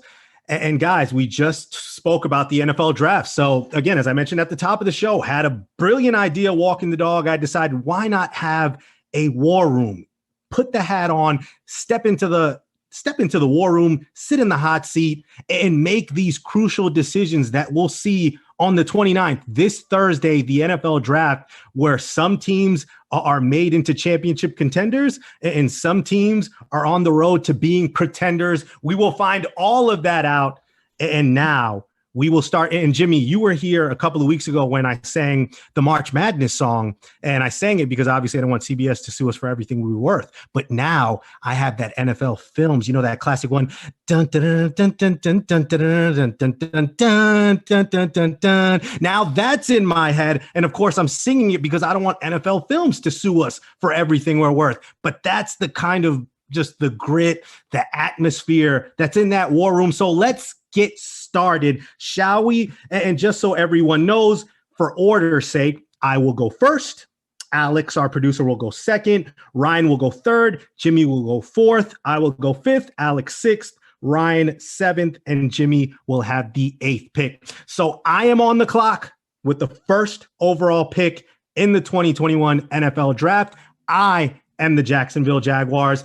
And fellas, I just came out of that war room. We were in there for about 2 hours, myself, Urban Meyer, Shad Khan. But for those 2 hours, we didn't talk anything about the draft. I mean, dinner reservations. Shad Khan just invited me to All Elite Wrestling this upcoming Wednesday. Urban and I are going to play about, 36 holes of golf. Next weekend, we're not worried about anything because we're taking Trevor Lawrence, quarterback from Clemson. This is a no-brainer. You don't have to tell me anything about anyone else. I don't care if they got blown out to Ohio State, still threw over 400 yards, completed almost 70% of his passes. Trevor Lawrence, a generational talent. And I will be a monkey's uncle if I don't draft this guy and have him as my starting quarterback for potentially the next 15 years. Myself, Urban, Shad, we're all good. No problems. The war room is about it's not even a war room. It's a peace room. We're good. We've selected Trevor Lawrence. He is now off the board. So now with the second overall pick, that would be the New York Jets, and selecting on the Jets' behalf, our producer, Alex Walls. Alex, take it away. Thank you, Andrew. It's a pleasure. Thank you guys for having me. And I think with the Jets, here's the perspective. We all love the New York media. We all hear them. We all know what they're saying. Zach Wilson. All right, it's not even a question. I think it is a question, though, because I'm about to throw it out there, guys. I'm taking Justin Fields. And the reason why I say that is if we're looking at the Jets, I don't really want a guy that's a boom or bust. And that's really what I think you're getting with Zach Wilson. His ceiling, I'll say, is higher. I think he's got the arm. I think he's got the talent. And he's proved a lot in the way that he improved at BYU over the years. That being said, I don't think the Jets can afford another failure. And I think he's got the potential to fail in the league. And I don't think the Jets can let that happen. Justin Fields, what we've seen from him is he's a winner. He's a competitor and he's a winner. I know all the narratives. I know all the stories that have come out. I'm not buying them. I know, Ryan, you don't buy them based on what we had last week on the show. Fields has proven a lot. He's never lost a game as a Big Ten starter. He's been very impressive, and I think that's what the Jets need, is a guy that can win games, can get the job done, that you can build around. And I have a lot of confidence in Fields, even if his ceiling isn't as higher, that he can be a serviceable quarterback, which is what the Jets really need in order to be competitive. And I can't afford the risk that Zach Wilson has, so if it's my pick, I'm going against the media. I'm going with Justin Fields. How about that? The New York Jets giving everybody their first surprise. Jimmy Sullivan almost passed out there on his couch. So if that's the case, Trevor Lawrence and Justin Fields both off the board. Now the San Francisco 49ers find themselves in a very precarious situation and now picking on their behalf with that third pick. Ryan, go ahead. What are the Niners going to do? Listen, Alex just broke my draft board. He just shattered it. That's what I'm here for. That's what I'm here for. Shambles. Completely in shambles. So if I'm the Niners, I know there's a lot of talk about Mac Jones right now. I'm not buying it. Maybe they do pick Mac Jones, but right now I'm in that draft room. That's not where we're going to go. We're throwing a parade because we can't believe that Zach Wilson just fell to 3. So we're going to grab him right now. The best thrower in this draft class and huge arm. You know, he's gutsy. He's great outside the pocket. I think it works well in that Shanahan system. Zach Wilson, there's a lot of talk, character stuff, kind of similar narratives that are getting drawn out. I don't believe him for a second. I don't care if he wasn't a captain opening day. He is such a talent. And, you know, this move kind of accelerates the process for the Niners because it looks like Jimmy G will be there to start the year. He'll probably get phased out midway through the year. But I think Zach Wilson's going to be ready from day one. Obviously, he's raw. He's very toolsy, though. He has the potential. But I would throw him out there in the fire day one. Zach Wilson, my pick, number 3 to the San Francisco 49ers.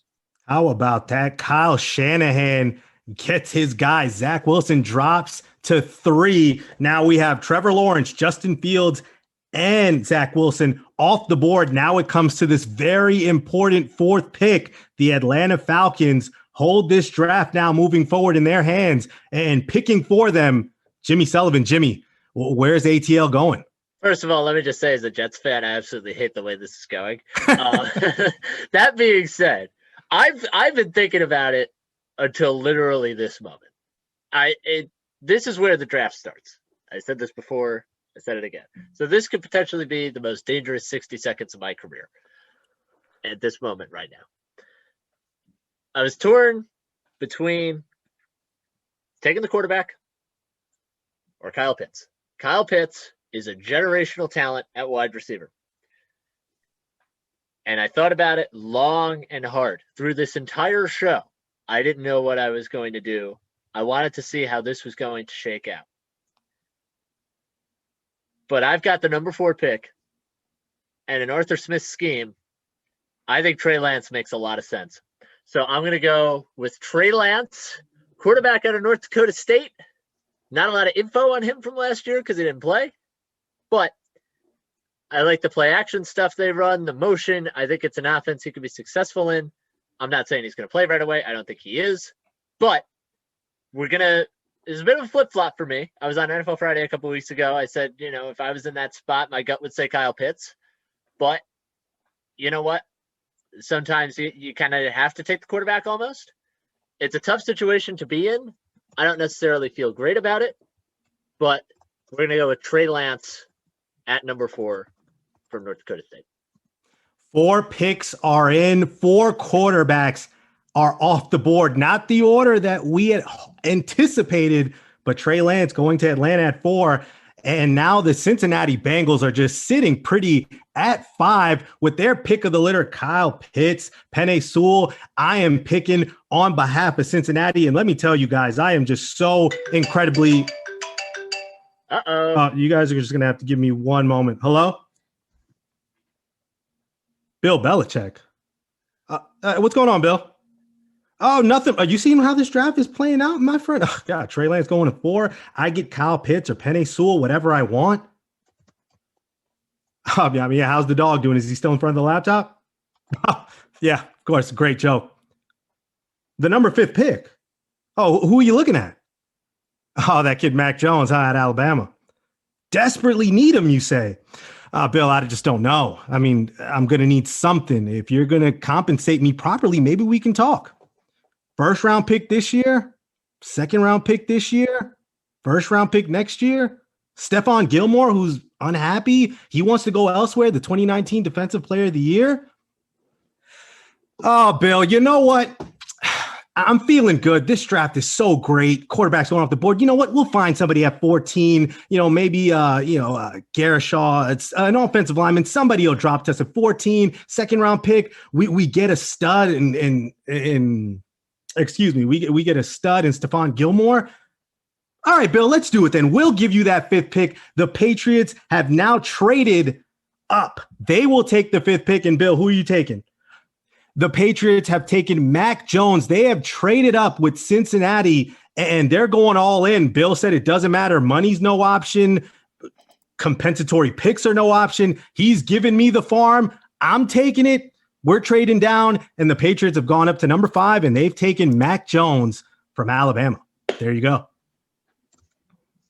Is nobody, everyone just looks at me and just shocked. This is one of the greatest things I've ever done on radio. I just had a The production conversation value. That's what with I love Bill the production Belichick. value right there. So, I mean, and if you're seeing this simulcasted, tremendous. Going to be Can gold. we talk about how we've had 5 picks and 5 quarterbacks? That's Five a big picks, deal. five. That is five. a very big deal. Jimmy, what do they say? 5 of a kind, right? That's a great hand to have. You have 5 of one. So we'll go from there. The 5th pick is in. 5 picks, 5 quarterbacks, and now the Dolphins at 6 are sitting wondering if they're going to trade back or who they're going to take. Kyle Pitts is right there. Alex, you have that pick at number 6. Where's Miami going?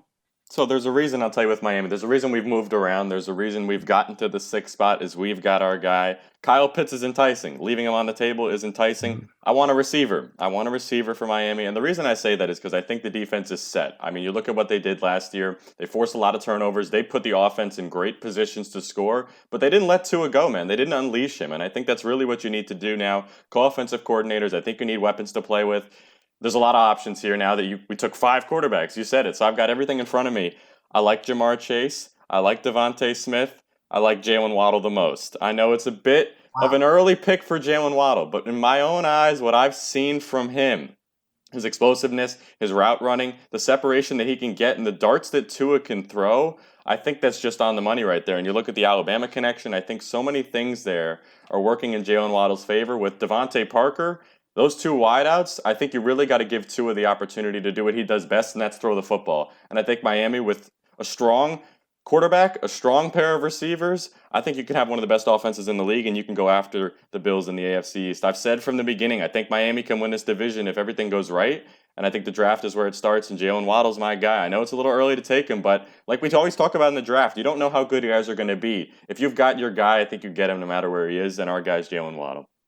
The first offensive weapon is off the board. It's not Devontae Smith, the Heisman winner. It's not Jamar Chase. Nope. It's not Kyle Pitts. It is Jalen Waddle. He goes 6th. And now Detroit, they are looking at their draft board, and there aren't as many marks as they thought there'd be. Ryan, you have the 7th pick overall. If you're Detroit, and you are now, where are you going with that pick? Yeah, this draft has been incredible. No NFL draft in the history of the sport has ever had 3 straight quarterbacks. We had 5. Like, this is unreal stuff here. So I'm sitting here at 7, and Dan Campbell just got hired. This is going to be a reclamation. This is a rebuild. Who does Dan Campbell want on this team? He wants dogs.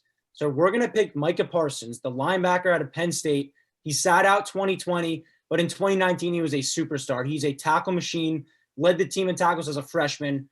4.3 speed. He ran a 4.39. He is a superstar. He's the anchor of the defense that Dan Campbell is going to rely on. Listen, I know there's some offensive weapons out there. I know Kyle Pitts is sitting there, and you might think I'm crazy to let a talent like him leave, but I like TJ Hawkinson a lot. I think he's solid. I know you can do 2 tight ends, especially with Pitts' talent, but no, this Lions defense is atrocious. They have a huge need at linebacker. They're going to solve that problem. They're going to get their defensive captain for the next decade in Micah Parsons out of Penn State. How about that? Micah Parsons, he goes 7th, and all of a sudden, that 8th pick, the Carolina Panthers, they are looking around and they thought to themselves, hey, we might trade back down, but yet Kyle Pitts has fallen in their laps. And Jimmy, Sam Darnold might go from the Jets to the Panthers and all of a sudden might have a great weapon. Finally, it took a trade, but you have the last say. You are the Carolina Panthers at 8. Will Sam Darnold have a shiny new toy in Kyle Pitts? The way this entire thing has gone is unbelievable to me. This is incredible. I was sitting here, right? I had a plan of how I thought this was going to go. You know who I thought I was going to pick for the Panthers at 8 here? Rashawn Slater. out of Northwestern.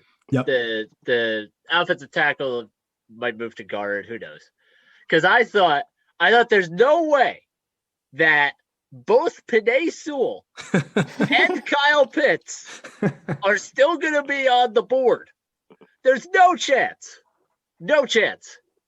This is unbelievable to me that I have my choice of maybe my 2 favorite players in this draft to pick from here. Outside of the quarterback position, obviously. The Panthers kind of addressed the offensive line in the offseason. They went out, they got Cam Irving. Outside tackle spot was a huge issue. Penei Sewell is the type, he could be wearing a gold jacket at the end of his career. He's that good. He is a foundational piece on the offensive line. I don't think he's falling outside the top 8 on Thursday night. I think the Bengals will probably take him at 5 if they keep the pick. But I'm the Carolina Panthers. I have the 8th pick. I am at least feigning a commitment to Sam Darnold. I cannot, with a straight face, leave Kyle Pitts on the board. And you've got Robbie Anderson in this offense. You've got speed all over the place. What you are missing is a big physical guy who can go up, who is too big to be covered by corners and who is too fast to be covered by linebackers. That's what you got in Kyle Pitts. You've got speed everywhere else. And the idea of Joe Brady getting to do what he wants with Kyle Pitts is absolutely terrifying, I think, for the rest of the league. Good for the Panthers. Good for Sam Darnold. There's no way this is actually going to happen. But Kyle Pitts, Carolina Panthers, number 8 pick. I can't leave him on the board. I thought I was going to take him with the Falcons at 4. So now I get to take him with the Panthers at 8. Have to do it. Kyle Pitts is the pick. How about that? The top 8, in our opinions, if we're in those war rooms, we're talking Trevor Lawrence at 1, Justin Fields 2, Zach Wilson 3, Trey Lance 4 to Atlanta, Mac Jones, a surprise. The Patriots trade up to 5 with the Bengals. Jalen Waddle going to the Dolphins at 6, Micah Parsons to the Lions at 7, and rounding out the top 8, Kyle Pitts drops to the Panthers there. And guys, before we, wrap things up in these last, 9-10 minutes, let's just talk about this because Jimmy, I'll go with you first. How realistic do you think it is that we'll get 5 quarterbacks within the first 5 picks? I mean, there are teams that are in desperate need and they may decide, you know what? Let's do what the Patriots just did and offer a king's ransom to get up there. But do you think it's realistic? I mean, it seems like we're going to get the first 3 picks being quarterbacks, but how viable is it that perhaps the first 5 picks could be 5 quarterbacks? Yeah, it's interesting. I don't think it's totally unrealistic. And I want to apologize to you guys. I'm not making fun of you for what we just did here, but I am a little, surprised at how it shook out. I don't think it's totally crazy to think about, right? Like if the New England Patriots call and give you a ton of picks, if you're the Cincinnati Bengals, and you look at this offensive line draft and you gauge that risk to be acceptable, you do it. Now, the problem is this offensive line draft is the most unknown in years because of the lack of available tape that you have on some of these guys. I was talking about Rashawn Slater. He didn't play last year at all for Northwestern. A lot of these guys played shortened seasons. Some of these guys only played 5-6 games. There is not the usual assortment of tape available to teams to decide who they like and who they don't. So that, to me, is kind of a powder keg. That leads to really interesting and occasionally bizarre decisions being made. So I do think this draft could be unpredictable based on what we're dealing with. I do think that there could be some eye-opening picks. Heck, if this happens, you know what? I'll buy Alex and everybody else drinks. That's fine. No problem with me. But I will say that I'm not, entirely convinced that this is going to happen, but do I think it'll be an unpredictable draft? Yeah, I do. How unpredictable? We'll see. 5 quarterbacks? Maybe not. And Ryan, we saw Alex make that decision. He didn't go with Zach Wilson, goes with Justin Fields instead. Just from what you're thinking, from everything we've heard from the Jets, it's Zach Wilson. That seems to be the guy that Joe Douglas, Robert Saleh, everyone's in love with. But if the Jets were to take Justin Fields, I mean, do you think that Justin Fields is that much of a drop-off from Zach Wilson? Here's what I'll say. I remember watching that semifinal game versus Clemson, and I think me and Jimmy did a podcast the next day, the College Gridiron one, and we're both Jets fans, and I was ready for Justin Fields to be my quarterback. I thought it was a foregone conclusion. The way he played, his guts, he played hurt, right? He was hurt the entire game. He fought, he dominated, he showcased his huge arm. So I was all in on Justin Fields. And then I think the last few months have been really interesting because it's been a lot of unfair narratives. It's been false accusations. It's been a ton of stuff out of his control. It's been health reports. It's been everything but the play on the field, which is undeniable because he's a special talent. He maybe had 5 quarters of bad football last year. Everything else was spectacular. So I don't think it's a huge drop off at all. Like, I wouldn't be, devastated if, as being a Jets fan, they go Justin Fields at 2. But Zach Wilson, it seems like that's where all the hype is. I saw Joe Douglas the other day, like, he got asked about him and he wasn't allowed to comment or whatever. He had the biggest smirk on his face I'd ever seen him smile as someone who's not really emotional. So I am locked in on Zach Wilson being the Jets quarterback for the next decade plus, hopefully. But Justin Fields, it's not really a drop off for me. It's so hard to project because right now I look at these 5 guys, especially the top 4, and I can't see a way they bust. But that's just not how the NFL works. Obviously, guys are going to get hurt. Guys are going to go to bad spots. So I think from that, you never know what's going to happen. It's so hard to evaluate. But Justin Fields at 2, it's a hot take by Alex. I love the take. I don't know if it's going to actually happen, but it would not be the end of the world if Justin Fields ended up going 2. I don't think it's a huge drop off. I just think Zach Wilson offers just a little more upside with that arm and his throwing ability. Yeah, so let me say a couple things on my end before Andrew, because I think here's the thing. Let's be honest with ourselves. Zach Wilson's going to be a New York Jet. Let's not kid ourselves. I mean, he's already called former Jets quarterbacks, be it Mark Sanchez or Josh McCown. He knows he's going to be a Jet. We all know he's going to be a Jet. But we're not predicting the draft. We're saying what we think they should do. And I think for me, the arm is an interesting conversation because is Fields' arm really a big drop-off from Wilson's? I don't think so. I think he's got the talent, and I think he's proven he can win. So it's an interesting conversation. I am with you, Ryan. I think they're both going to be talented quarterbacks. I think they're both going to be very successful in the league. It's really just a matter of taste and about where they're going to end up. And then I'll quickly defend my Dolphins pick real quick. Yeah, that's what I was going to say, yeah. I'm a Ducks guy. Jimmy knows that. Andrew, you guys know that. Yeah. I mean, it pains me to not take Penei Sewell, but I think Miami just needs weapons. I mean, they need that explosiveness to compete with the Bills' offense because you guys remember what happened last year. The Bills ran up the scoreboard on them. I mean, if they're going to compete with them, they got to score some points, and I think that's the best way they can do it. The receivers are all very talented, but for me, I've always liked Waddle. It's just a personal preference, got to be honest, and we'll see what Miami does when the time comes around, though. Yeah, and I just want to get a quick around the horn. I mean, we saw in our mock draft just now Sewell and Kyle Pitts dropping down outside of the top 7. Jimmy, I'll start with you first. Who do you think is more likely to see a drop on Thursday in the draft? We go Jimmy, Ryan, and then Alex. Jimmy, for you, who do you think is likely to take that drop between Pitts and Sewell? Good question. My gut would say Pitts just because I think there's enough teams that would need offensive line help. Me personally, the way I think it's going to go, I think the Falcons will take Pitts at 4, and I think the Bengals will take Sewell at 5. That being said, if Pitts doesn't go at 4, he's more likely he'll drop down to at least 6, I think, because the Bengals could take Pitts, but they need help on the offensive line. Joe Burrow's got a torn ACL like that. That's a big mitigating factor to me to take an offensive lineman. So my guess would be Pitts. But I mean, it's an unknown. I mean, Sewell could drop. I mean, we were talking about Sewell at 2 for the Jets a while back, and that's not going to happen now. So he already has dropped. So I think when you look at it that way, it kind of frames the discussion a little differently. No, I'm going to go Sewell here because I think if the Bengals keep that pick at 5, there's no way he falls lower. I just think Sewell is not going to fall. I think he goes 5. I think Pitts, we don't know what's going to happen with the Falcons. It is really interesting. I could see them going defense. I could see them trading down. So if I was going to assume someone to fall, I'd say Sewell at 5. I think he could go 5. I think Pitts is more likely to go 4. I don't think Sewell would go 5.